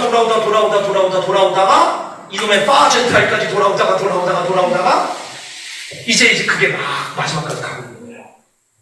그리고 오늘 기도할 때도 몇몇 분들이 선포해 주셨죠. 그리고 이방인의 충만한 수가 돌아옵니다. The fullness of the Gentile이라고 표현되어 있어요. 이방인의 fullness, 한국어는 충만한 수라고 되어 있는데 그냥 원래 표현은 그냥 가득 찼다, 꽉 찼다예요. 그냥 꽉 찼다. The fullness of the Gentile. 이방인의 충만한 수가 오면 유대인이 돌아오다가 무슨 뜻일까요? 정지됐던 유대인의 시대가 시계바늘이 다시 돌아간다. 2000년 전에 정지시켰는데 이방인의 때로 지금 가고 있는 건데, 그리고 이방인의 때가 차기까지 예루살렘은 이방인들에게 밟힐 거라고 해서 얘기하셨고 지금 밟혀있는 상태입니다. 그게 저 이슬람 상황이에요. 그리고 세계 국제 세력들이 예루살렘을 밟고 있는 거지. 다 밟고 있는 상태예요. 그 상태에서 이제 유대인의 때가 다시 시작되는 그 전이 분기점에 들어가는데, 이 전이 분기점을 딱 들어가게 된 어떤 시점이 뭐냐면, 좀 이런 감각으로 저는 좀 이해를 했으면 좋겠어요. 제가 지금 이 두 가지 설명을 드리겠잖아요. 제국의 역사, 바벨탑으로 시작해서 큰성 바벨로 끝나고 이스라엘 하나님의 언약 공동체를 막 불과 같이 뜨겁게 연단시키는 어떤 더러운 큰 세력들, 그 안에 살고 있는 그냥 우리들, 그러나 아브라함의 프로젝트에 의해서 돌아오게 될 우리들, 결국에는. 그런데 일단 유대인이 중요한 거잖아요. 유대인, 그리고 오순절 성령 사건 이후로 교회가 중요한 건데, 이게 유대인이든 이방인이든 이렇게 교회가 이제 쭉 가는데, 그러니까 이 제국의 역사와 교회의 역사, 언약의 역사, 하나님의 백성의 역사 두 개를 보셔야 되는 거예요. 그리고 하나님의 목적은 요건데 이들을 또 쓰신다는 거예요. 이걸 악한 걸로 쓰고, 그리고 마지막에는 직접 오셔서 이걸 처리하면서 끝낸다는 거죠. 그리고 이 성도들과 함께 다스리도록 이제 쭉 가시는데, 이 가시는 과정 중에서 맨 마지막 유대인들의 시대가 다시 시작될 때 그 전조 증상이 뭐냐면, 유대인의 국가국회예요. 1948년 여기로 돌아오는 그 현상인데, 그 돌아올 때 이게 촉발된 강력한 여러 사건들 중에 하나가 오늘 우리가 본 겁니다. 그래서 히틀러가 저렇게 한 거예요. 가슴 아프죠. 근데 이건 뭐냐면은 하나님의 정지된 2000년 마지막 불이에요. 마지막 불. 제 얘기를 정상적으로 알아들으신 분은 이렇게 되물어야 됩니다. 너무하신 거 아니에요? 그때 기억해야 될 게 뭐예요? 노아 방주를 기억하시라고. 그거보다 드러나고. 광야를 기억하시라고. 그거보다도 드러나고. 어떻게 인간 역사에 이럴 수가 있나요? 유대인이라서 그래요. 하나님의 훈련입니다. 제가 이게 그냥 훈련이야, 그냥 기쁘다 이렇게 돌아가는 문제라는 뜻이 아니에요. 저도 막 인간으로서 말할 수 없는 막 트라우마와 고통이죠. 마지막 고통이에요. 정지된 유대인 역사가 시작되는 마지막 고통이었던 거예요. 그래서 그걸 통과하고 여기를 들어오고, 또 한편으로 유럽에서 어떤 일이 벌어졌느냐, 그거를 하게 만든 그 세력들, 그 나쁜 놈들이죠. 근데 그것도 하나님의 통로였던 거죠. 어떻게 보면 그 나쁜 세력들은 아까 말씀드렸던 것처럼 전 지구적인 큰성 바벨론 제국으로 쭉쭉쭉 진도 빼는 거예요. 이게 다 20세기 중반부에서 분화가 시작되니까 제국의 역사도 끝판왕으로 가고, 그리고 그 제국의 역사가 이스라엘을 마지막 뜨겁게 불로 지져서 이들이 돌아오면서 그 트라우마 속에 막 분노하며, 아직도 그 분노가 해결이 안 돼서, 그래서 지금 유대인들이 기독교인들이 갖고 있는 이런 반항 심리, 막 이런 막 나쁜 마음들, 이게 2000년짜리가 아니에요. 사실은 사실은 이 짧은 시간 마지막 불 때문에 이런 거예요. 마지막 불 때문에 이들 그래서 우리가 막 사과문도 아니 우리가 뭔 상관이야. 이 바제타인이 상관. 하여튼 뭐 이거 왜냐면 은혜죠. 이 바제타인이 하니까 왜 사과를 하냐. 그래서 뭐 감사하고 좋은 거죠. 당황, 하나님 나라의 사역의 대부분은 당황 사역이니까 당혹스럽게 만듦. 그래서 이렇게 해서 하는 거죠. 근데 여러분 아셔야 돼요. 제가 유대인 이 청년들하고 좀 얘기를 많이 해봐서요. 이제 2세대 정도 지나니까 조금 숨이 쉬어지는 것 같아요. 제 느낌은. 그러니까 저는 일단은 제가 이방인의 관점이 아니라 유대인의 관점으로 일단 말씀드릴게요. 한 2세대 지나면 숨은 쉬어지는 것 같습니다. 보통 그래요. 지금 75년 됐거든요. 이스라엘 건국. 한국도 보세요. 지금 한 2세대, 3세대 지나니까 투표하면은 남북통일 찬성하지 않습니다. 그래서 저런 친구들 요새 젊은 것들이 남북통일을 찬성을 안 해요. 왜 우리 돈을 퍼서 북한에 줘야 되냐 이거죠. 안 하지. 일본 여전히 국민 감정은 남아있지만 그냥 숨은 쉬어요. 요새 젊은 애들 잘 보세요. 아까 그 박물관에 우르르 왔어. 걔들 표정 안 봤어요? 어떤 표정이에요? 우리는 쪽에 이 힘을 들고 내가 한국 한국식으로 안 죽는 우리 사람들이 하는 거 우리가 아니고 애들이 이렇게 오래 걸려 다리 아프고 막 이게 나쁘게만 볼 게 아니라 저는 뭐냐면 숨이 쉬어지는 거예요. 약간씩 아직 안 끝났죠. 아직도 아프고 근데 이 아픔까지도 하나님이 이방인의 충만한 수가 돌아올 때까지 이들을 정지시켜 놓는 마지막 과정이에요. 마지막 과정. 저는요 이게 풀리면 마지막이에요. 이게 진짜 마지막 풀리는 거예요. 근데 그 세대가 지금 오고 있습니다. 그 세대가 오고 있는 거예요. 제가 오늘 느낀 게 또 하나 있어요.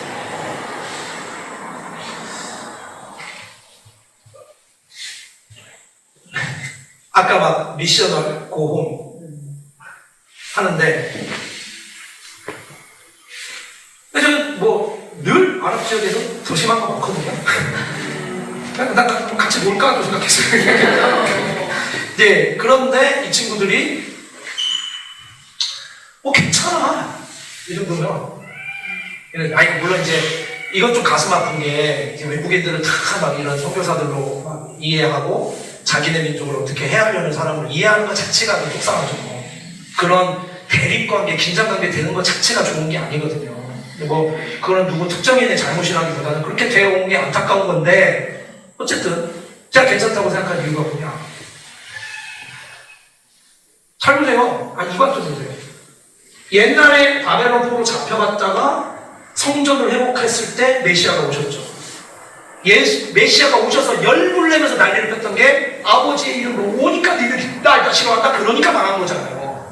자 그리고 이제 마지막 세 번째 찬스입니다. 지금 유대인들한테 세 번째 찬스로 돌아온 상황인데 아버지의 이름으로 왔기에 당연히 싫어하겠죠. 근데 예수님한테 난리폈던 그 강도랑은 훨씬 아니네요. 이게 예수님만큼 당하는 분위기가 아니라고요. 아직도 애들은 거부한 아니에요. 예수님은 장난 아니었어요. 초반부터 죽일 거 작정 아예. 정치 세력하고 완전 죽일 거 아니에요. 오이에서 하는 거예요. 오이에서 완전히. 근데 대중이 너무 따르니까 타이밍 조절한 거죠. 처음부터 죽이려고 했는데 사실. 저는 어떤 믿음으로 어떻게 생각이 드냐. 옛날부터 풀렸네 애들이 풀렸다. 두 번째보다 버전이 나아졌구나 이제. 여전히 싫어하겠죠. 그러나 풀릴 거예요. 제가 한쪽에 본 또 다른 각도가 있었습니다. 우리를 욕하는 두 집단이에요. 유대인이 막 욕을 해주고요. 제가 우리 영어권 분들하고 이렇게 비아도로 목사님 걸어가고 이렇게 했거든요. 제가 어저께 밤에 우리 전도팀이 이제 거기 전도하러 들어갔었는데 제가 전에도 이제 들어가 봤었는데 이번에는 좀 작정을 하고 그 9시간 전체를 다 돌았어요. 거의 다 돌면서 이제 사람들 좀 만나는데 이게 지역 전체로 봤을 때 한 60-70% 이상이 아랍 커터입니다. 사실 내용적으로 크리스찬 커터라고 하더라도 크리스찬 커터도 다 아랍 사람들이에요. 크리스찬 커터 아랍 사람, 무슬림 커터 아랍 사람, 여기 아르메니아 유대인 오히려 소수고 여기 전체 면적으로 보면 한 70% 60% 되는데 여기 제 구석구석 다 돌아다녔거든요. 다 돌아다니다가 손호선 난 보면서 드는 생각이 무슨 생각이 제가 들 것 같습니까? 저의 평소 스타일을 보시면 제가 이 사람들이면은 너무 짜증날 것 같은 거예요. 왜? 아니 관광 끝나고 기념품 다 딴 데 와서 사잖아요. 관광 끝나고 기념품 우리도 딴 데 와서 사는 황 박사님은 나 조도 안 갖는다 할 정도의 뭐 그냥 그런 품질인데 그것도 또 따로 와서 여기 좀 뭐 비싸고 정도도 잘 있고 거기 앉아서 그 사람들 다 뭐하는 거야? 다 그냥 예수님 무슬림 그거 팔아먹으면서 장사하는 거 아니에요. 거기서 장사를 하는데 거기에 얼마나 많은 관광객들이 지나가겠어요. 입장을 바꿔 거기 장사꾼이라고 생각해보세요. 종교 자시고 안에 그냥 인간들이 계속 지나가고 거기 계속 지나가고 또 지나가고 이 사람들 다 못 데려온 사람들 다 예수 데려온 사람들 다 종교 데려온 사람들 종교의 이게 막 종교 인간들이 계속 지나가는 거예요. 아 그게 무슨 종파가 됐던 간에 계속 지나가는데 이 사람들이 원하는 건 딱 하나 하는 사람 그게 안 사잖아. 나도 사기 싫어. 그리고 권하는 개들도 스스로 느껴 포스 안 달린다는 걸 알아. 그러지 않겠어요? 그럼 막 따라오면 좀 짜증나고. 저는 어젯밤부터 계속 그게. 제가 왜 이게 보이느냐? 아랍이 다 이러고 살아요. 여기만 이러는 게 아니에요. 다 이러고 살아. 그리고 물건 안 사고 지나가는 어떤 사람이 있었어요. 우리 팀 누가 있었어요. 웃으면서 2달러 막 하고 약간 냉정하게 지나갔어요. 사람이. 뒤에서 이 사람 기술 웃는 표정 그대로 유지하면서 fucking liar 이런 뒤에서 조용히 얘기했어요. 제 귀에 들린 거 뿐이지만 뒤에서 계속 하고 계죠.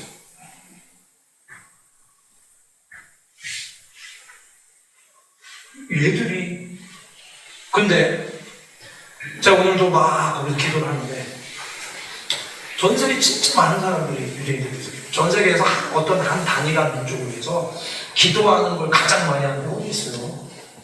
한국을 위해서 기도하겠어요? 케냐를 위해서 기도하겠어요? 북한을 위해서 기도하겠어요? 당연 압도적인 일이 이스라엘. 물론 고생했죠. 우리 대신 율법을 맡아서 고생도 많이 하셨고 저는 유대인한테 근본적으로 감사해야 된다고 생각해요. 근데 이들이 돌아올 그 마지막 과정에 이 아랍인 일이 있어요. 마지막 과정. 이방인들에게 발표이라는 그 마지막이에요. 이들은. 근데 이들은 다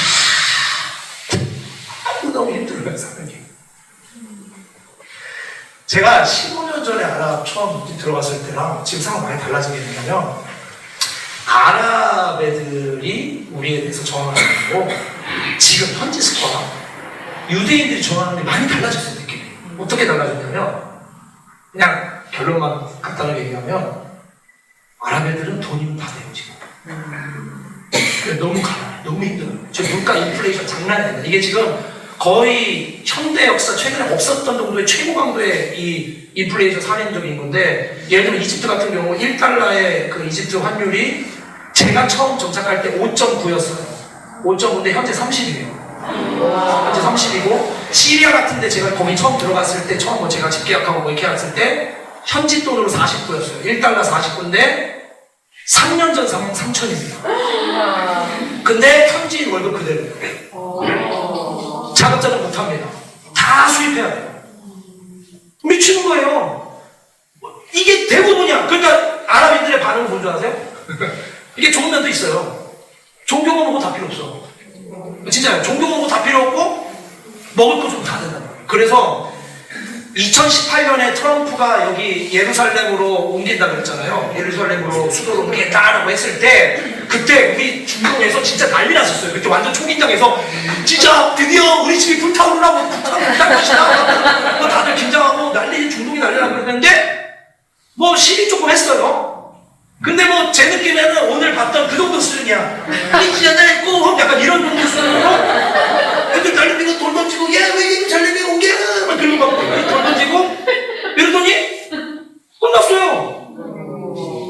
별로 저항이 없어요. 근데 그게 왜 그렇게 됐는지를 쭉 이렇게 보니까 이게 사전 작업을 많이 했어요. 트럼프 대통령 팀이 트럼프가 무식하게 얘기하는 사람이 아니에요. 뒤에 사전 작업을 치밀하게 하는데 이 사전 작업의 핵심이 사우디였어요. 미국 쪽, 그러니까 트럼프의 사위가 중동 그쪽이랑 움직이는 사람 아예 초반부터 들어왔거든요. 들어와가지고 사우디랑 밑작업을 다 해서 사우디의 암묵적인 컨펌 하에 밑에서 다 평화조약이 들어간 거예요. 사우디가 나서면 너무 그러니까 체면이 안 쓰니까 아랍에미리트, 바레인, 그다음에 모로코 뭐 이런 애들이 먼저 1대1로 이스라엘과 평화협정 들어가는 거예요. 그리고 트럼프 정부에서 이 팔레스타인 쪽에 약속한 게 뭐냐? 그때 당시 여기 지금 실업률 50% 넘어가고 그랬거든요. 여기 약속한 게 뭐냐? 이거 실업률 싹 다 날려주겠다. 이거 다 날려주고 그 다음에 여기 지리적으로 보면은 이스라엘 지도 이렇게 돼 있고 여기가 가자지고 여기가 웨스트뱅크 여기가 팔레스타인 가자지구인데 여기가 연결이 안 돼 있잖아요. 그러니까 팔레스타인은 사실상 고립 지역이에요. 주변 지역은 완전히 이스라엘이 다 통제하고 있고. 그러니까 얘네는 섬 아닌 섬인 거예요. 트럼프 정부가 이거 연결 다 약속했어요. 연결 싹 다 연결하고 외부로 연결 다 해주겠다. 그 다음에 비즈니스 프로젝트 계획을 다 세운 겁니다. 설문조사했거든요. 팔레스타인 압도적 위치지. 다 필요 없어. 모스크고 뭐가 예루살렘 그러니까 똑같은 거예요. 옛날 어른들 종교 때문에 날렸는데 우리 젊은 세대 상관없다. 우리는 다 이 실업률 해결되고 아랍 애들은 다 이 얘기예요 지금. 그래서 아까 버스에 매달려서 딱 타시고 얘기를 더 먼저 해드릴 거거든요. 때가 되시래 계속 얘기합니다. 하루 종일 만들어 같이. 근데 유대인들은 이거 개발 못하죠. 저기 예루살렘 주변을 딱 보세요. 유대 지역, 아르메니아 지역은 산지력을 깔끔. 저쪽은 완전 좋더라고요. 개발 못해요. 근데 여기만 이러냐? 그게 아니라고요. 전 아랍인도 얘들은 돈 때문에 아니에요. 유대인들은 아까도 얘기했잖아요. 그냥 그 슈퍼, 아까 우리 성사님 잘 설명해 주셨잖아요. 그 슈퍼 보수층들 걔들 말리는 게 걔들이 막 날리는 거예요. 걔들을 중심으로 성전 제거까지 들어가려고 하겠죠. 그러나 그 외의 세속 세력들은 아셔야 됩니다. 아까 우리 성사님이 설명해 주신 거에 힌트가 있어요. 이스라엘 실제 메인 건국 세력은 기본적으로 굉장히 약간 악한 세력이에요. 좌파계, 유럽식 좌파. 여러분 그냥 이 좌파라는 말을 너무 많이 사람들이 흔히 쓰는데 한국식 좌파, 유럽식 좌파 다릅니다. 한국식 좌파는 그냥 친북 세력 무슨 뭐 북한하고 연결된다 이런 개념인데 유럽식 좌파는 그냥 쉽게 설명하면 뭐냐면 그냥 사탄 종교 숭배자라고 보시면 돼요. 엄청나게 정확하거든요. 아예 전 세계, 그러니까 얘네들이 이 하나님을 대적한 마지막 제국의 건국 주동 세력들이 그 세력인데 거기와도 다 관련이 돼 있습니다. 유대인 건국 세력들이요. 근데 거기에 이제 슈퍼 울트라를 같이 껴준 거죠. 근데 유대인들은 그냥 그거 좋아하는 거예요. 그리고 젊은 세대들은 이제 숨은 조금 쉬어져가고 있는 상황이고. 저는 이 두 유대인과 아랍인들의 극단 둘 다 욕하고 있는데 욕하는 이유가 다르죠. 거기다 더 가슴 아픈 거는 세계교회 대다수는 사실 아랍에 상대적으로 관심이 없어요. 제가 한두 번 느끼는 게 아니에요. 그냥 관심이 없어요. 제 감정 가끔 들으시는 분들 계셨을 거예요. 이집트에서 전도하고 하다가 사람들 맨날 잡혀가요. 저기 공다. 뭐 이게 무슨 얘기인지 아예 몰라요? 아예 몰라 무슨 말인지. 어떤 심각한 상황인지. 다른 데서 일반적으로 하는 전도나 다른 것들을 하면 된다고 생각해요. 제가 이 얘기를 살짝만 했더니 중동에서 좀 팔아본 사람들이 바로 똑같이 얘기해요. 이거 진짜 중요한 부분이고, 딴 데서 하는 거랑 가장 중요한 다른 부분이 예수를 믿고 전도를 하기 시작하면 이게 즉각적으로 정보 수준, 그 주변 지역에서 핍박부터 오는 건데 이거를 생각을 안 하는 거예요. 그것 때문에 그런 건데요. 거의 예쁘죠. 거의. 제가 아주 미치겠습니다.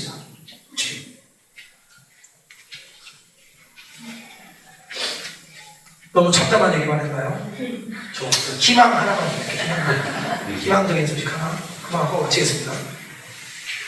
중동의 대박은요, 뭐니 해도 좀 들으신 분들은 아실 거예요. 중동에 일어나 저러는 대박은 무조건 이란입니다. 이란이 완전히 대박을 터뜨려줬는데, 여기가 완전 폭발적인 대부분, 세계적인 수준의 대부분이고, 이게 막입니다. 자, 그런데 중동 지역의 가장 처참한, 복음화의 측면에 있어서 가장 처참한 지역은 어디냐? 제가 이제 이런 얘기 하기 좀 그런데, 여기 또 정말 고수께서 저기 뒤에 계신데, 터키예요, 터키.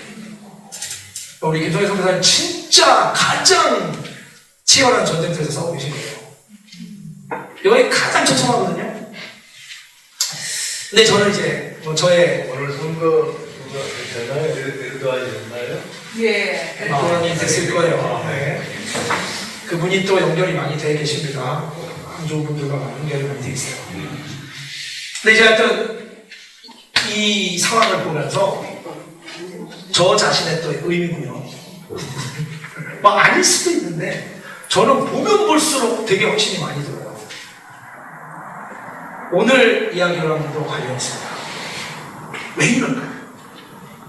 사람들이 해석을 이게 답이 잘 안 나와요. 왜 이럴까? 왜 터키 이렇게 힘들죠? 진짜 힘들거든요. 그리고 터키 사람들하고 얘기해보면 이슬람 잘 알지 못해요. 아랍 애들하고 교육 수준 잽도 안 돼요. 이슬람에 대한 이해도가 터키 사람들 진짜 무식합니다. 이슬람에 대해서는.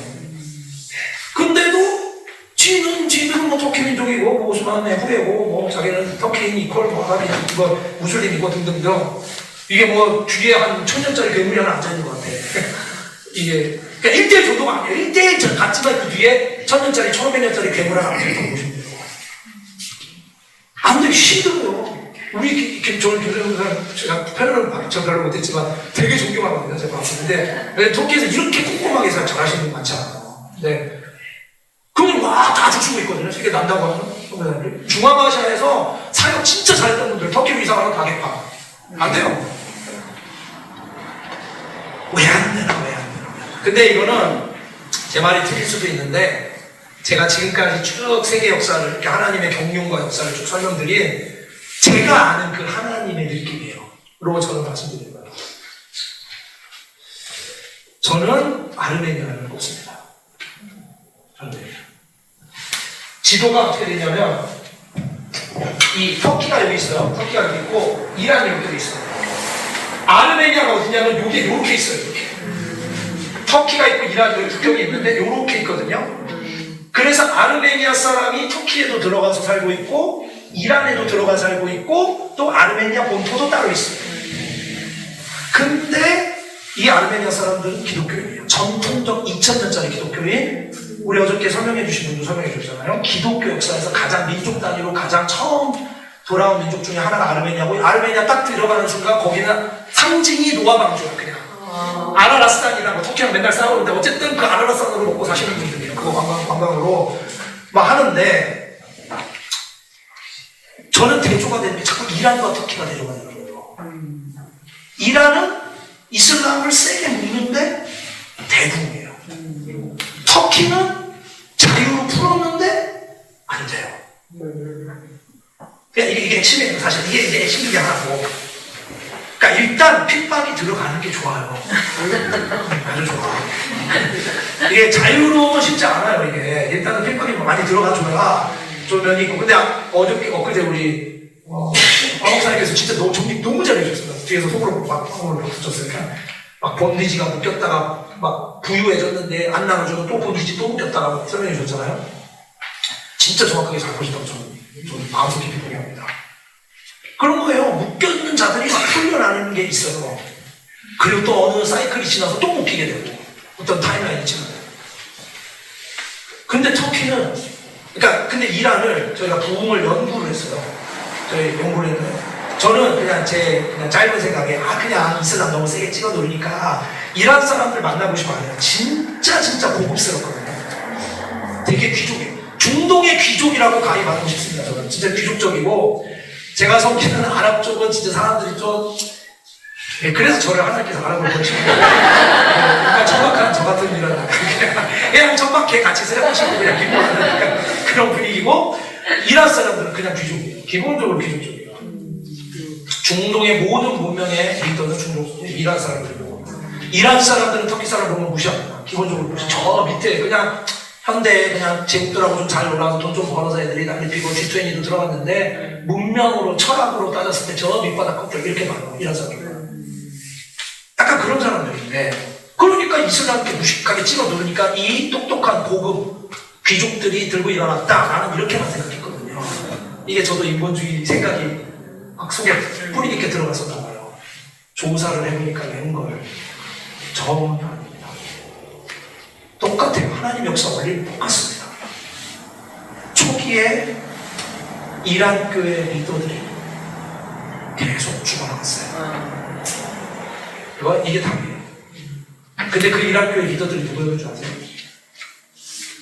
아르메니아 사람들이에요. 이란 사람들이 아니고 아르메니아 사람들 계열이 여기 들어가가지고 자기네 예배를 드리는데 이 예배를 드릴 때 저 이란 정부가 이란만 아르메니아 말로 예배 드리지 말라고 했어요. 그게 무슨 얘기냐면은 아르메니아 드리지 말라가 아니라 이란 말로 드리지 말아라. 아르메니아 니들끼리 예배하라. 그러니까 전도하지 말라 이거 핵심은. 근데 그걸 열심히 했거든요. 열심히 하니까 리더들 잡아다가 계속 죽인 거예요. 어떤 그룹이 있는데 진짜 살벌합니다. 그룹으로 모여있는데 리더 한 명 잡아서 죽여서 갈기갈기 찢어서 시체로 보냈어요. 계속 했거든요. 또 잡아서 또 보냈어. 또 잡아서 보냈어. 이게 중동에서 폭탄 터져가지고 테러 나는 경우 많아요. 저희 동네에서 진짜 교회에서 폭탄 터져서 20명 죽고 30명 죽고 꽤 있었거든요. 근데 제가 아는 현대 역사에서 가장 무시무시한 상황이 어떤 상황이냐 이런 상황이죠. 차라리 폭탄 한 방 터져서 다 죽는 게 낫지. 깔끔하고 예배하려고 모여있는데 한 명씩 증발을 했다고 생각해보세요. 며칠 뒤에 갈기갈기 찢어서 시체로 들어가고 이건 무슨 얘기냐면 죽이는 게 아니라 메시지거든요. 메시지. 근데 그런 식으로 사라지면서 죽는데 이 그룹이 계속 버텨줬어요. 그래서 어떻게 됐냐? 교회가 다 작살났어요. 그때 당시 지상교회가 다 작살나는 상황이 벌어졌고 지상교회가 다 작살나는 상황까지 벌어지자 얘네들이 다 이 이란의 지도자들이 그때 아르메니아 지도자들 이 사람들이 다 아르메니아로 빼서 훈련도 그 훈련 장소까지 갔거든요. 불러다가 하는데 이란의 비밀통로 만들어가지고 아르메니아 팀이 완전 연신해서 뛴 거예요. 그래서 무슬림 가정에 들어가기 시작하면서 가정교회가 터지면서 100만, 200만, 300만 지금 현재 700만까지 올라가고 있습니다. 반면 터키 현재 정부가 아르메니아 100만, 150만 쓸어버렸어요. 정확히 뭐 인원수를 측정해야 돼요. 사람들 얘기하는데. 하여간 최소 100만입니다. 그냥 죽였어요. 터키에 남아있는 교차 기독교 중에 대부분의 시위를 완전히 말려버린 거예요. 저는 항상 그런 확신이 있다니까요. 어떤 땅은요, 결국 하나님의 사람들이 중심이에요. 아무리 이 사람들이 바보 같아 보이고, 아무리 우리가 보잘것없어 보여도, 하나님은 이 하나님의 사람들을 주목하는 거예요. 터키 땅의 중심은 어떻게 보면 처음에 그 아르메니아 사람들일 수도 있어요. 근데 이 터키 사람들이 이 사람들 딱 쌀버리면서 죽여버린 거예요. 히틀러 수준은 아니지만 거의 그 수준으로 날린 거죠. 지금 유대인도 아닌데 지금. 유대인이야 그렇다 치더라도 하나님의 거대한 경륜 가운데 있다 치더라도 이것 때문에 아르메니아 사람들이 얼마나 분노하고 오는지 제가요 아르메니아 가서 펑펑 울었어요. 아르메니아인들하고 모임을 하는데 터키 지도, 이란 지도 두 개를 다른 많은 지도가 있는데 이 두 개를 색깔 딱 칠해놓고 있더라고요. 기도하면서 이란을 섬겼다는 거예요. 터키는 자기네 민족 죽인 사람들이에요. 얼마 되지도 않았어요. 20세기에. 얘네들이 눈물로 기도하면서 터키 섞여 있다는 사람들이 있어요. 아르메니아 사람들. 제가 그날 얼마나 울었는지 몰라요. 근데요, 많은 아르메니아 사람들이 안 움직여요. 근데 놀라운 일이 벌어져요, 지금. 이란 사람들이 터키로 많이 들어가요, 지금. 얼마나 들어가면 100만, 200만 다 통계마다 다른데 이것도 또 최소 100만이에요.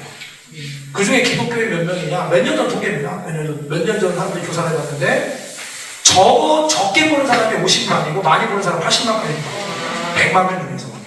그러니까 50%, 70%, 80%. 물론 이제 이란에서 목숨 걸고 예수 믿었을 때보다 터키에 들어가면 신앙을 많이 잃어버려요. 오히려. 기강이 풀려.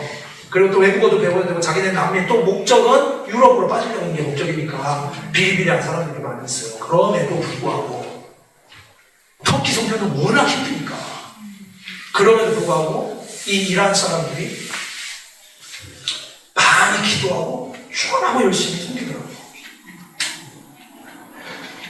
그 또 놀라운 게 뭐냐면은 이란 사람들의 부흥을 처음에 막 이렇게 섬겼던 게 세틀라이트 TV 같은 거거든요.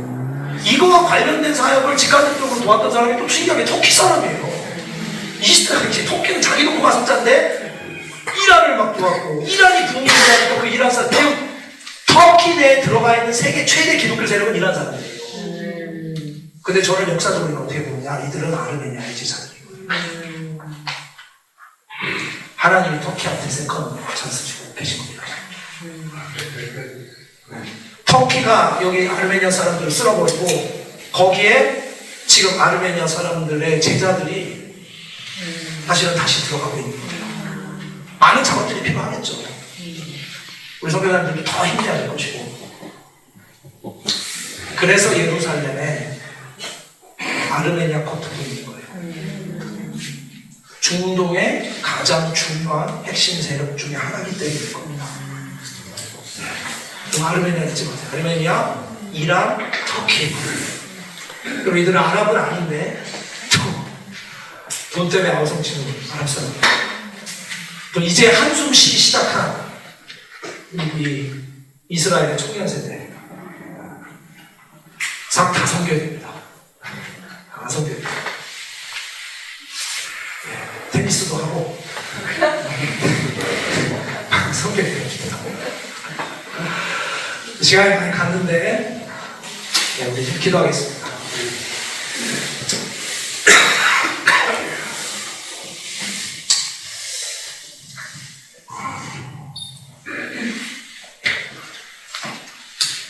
여전히 첫말로 돌아가야 됩니다. 여러분 그분이 보이셔야 돼요. 물고기 잡힌 그 뒤에 계신 그분이 보여야 됩니다. 그 영광의 빛을 우리에게 주시는 겁니다. 지금 하나님 한 번도 포기한 적 없고 한 번도 그의 경륜에서 벗어난 적이 없고 인간의 생각으로 잔인하다 할 만큼 당신이 직접 형성한 이 이스라엘 지금까지 쭉 주께서 훈련시킨 거예요. 마지막에 이제 많이 풀려서 주님도 이제 영광 가운데 온 이스라엘 돌아올 거라고 예언해 주신 겁니다. 옛날 같지 않을 거예요. 이제 분명히 다르다고 주님께서 말씀하십니다. 새 영을 그 속에 주셔서 이 새 언약으로 이들도 회복되기 시작할 때 우리가 회복된 것처럼 오히려 그 이상의 영광으로 사도 바울이 말한 것처럼 우리가 돌아온 것도 엄청난 영광이었는데 마지막에 유대인의 돌아오는 더 큰 영광일 겁니다. 그렇게 말씀을 맡으며 온 인류를 대표해서 거대한 역사의 짐을 지고 마지막 7, 80년 전에 유럽에서 수백만이 죽어나가면서 이렇게 돌아오면서 지금도 울고 있는 이스라엘. 전 세계가 찍어 누르는 상황에서 아우성치며 울부짖고 있는 우리 아랍의 청년들. 또 여전히 가장 강력한 부흥을 기다리고 있는 터키. 그리고 이란 사람들, 아르메니아 사람들. 오늘 이 밤에 저녁에 주께서 좀 마음 주시는데요. 그러나 이 모든 민족은 바벨탑의 비극으로 시작한 거 잊지 마세요. 비극적 셋업입니다. 그 비극을 하나님의 영광으로 바꾸는 유일한 프로젝트. 아브라함과 이스라엘이었어요.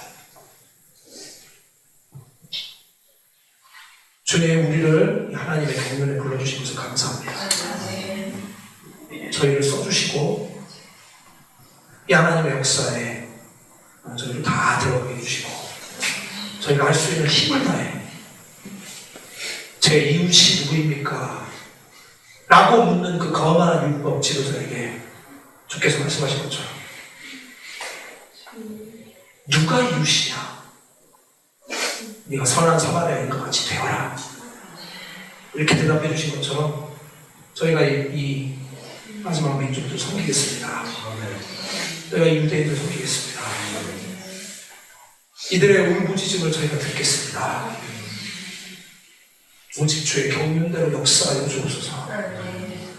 귀를 열어 돌아오옵소서.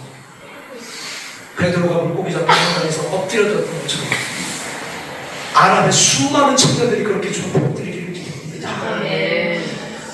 유대인들의 수많은 청년들이 그 거대한 영광 앞에 엎드려지기를 기도합니다. 중동의 마지막 부흥이 있기를 주님 기도합니다. 주님, 저희 작은 공동체까지 사용하여 주시고 이 마지막 추수의 일꾼이 되게 하여 주시옵소서. 주께서 믿음 주시는 대로 우리 이 시간 다 같이 이렇게 기도하는 시간 갖겠습니다.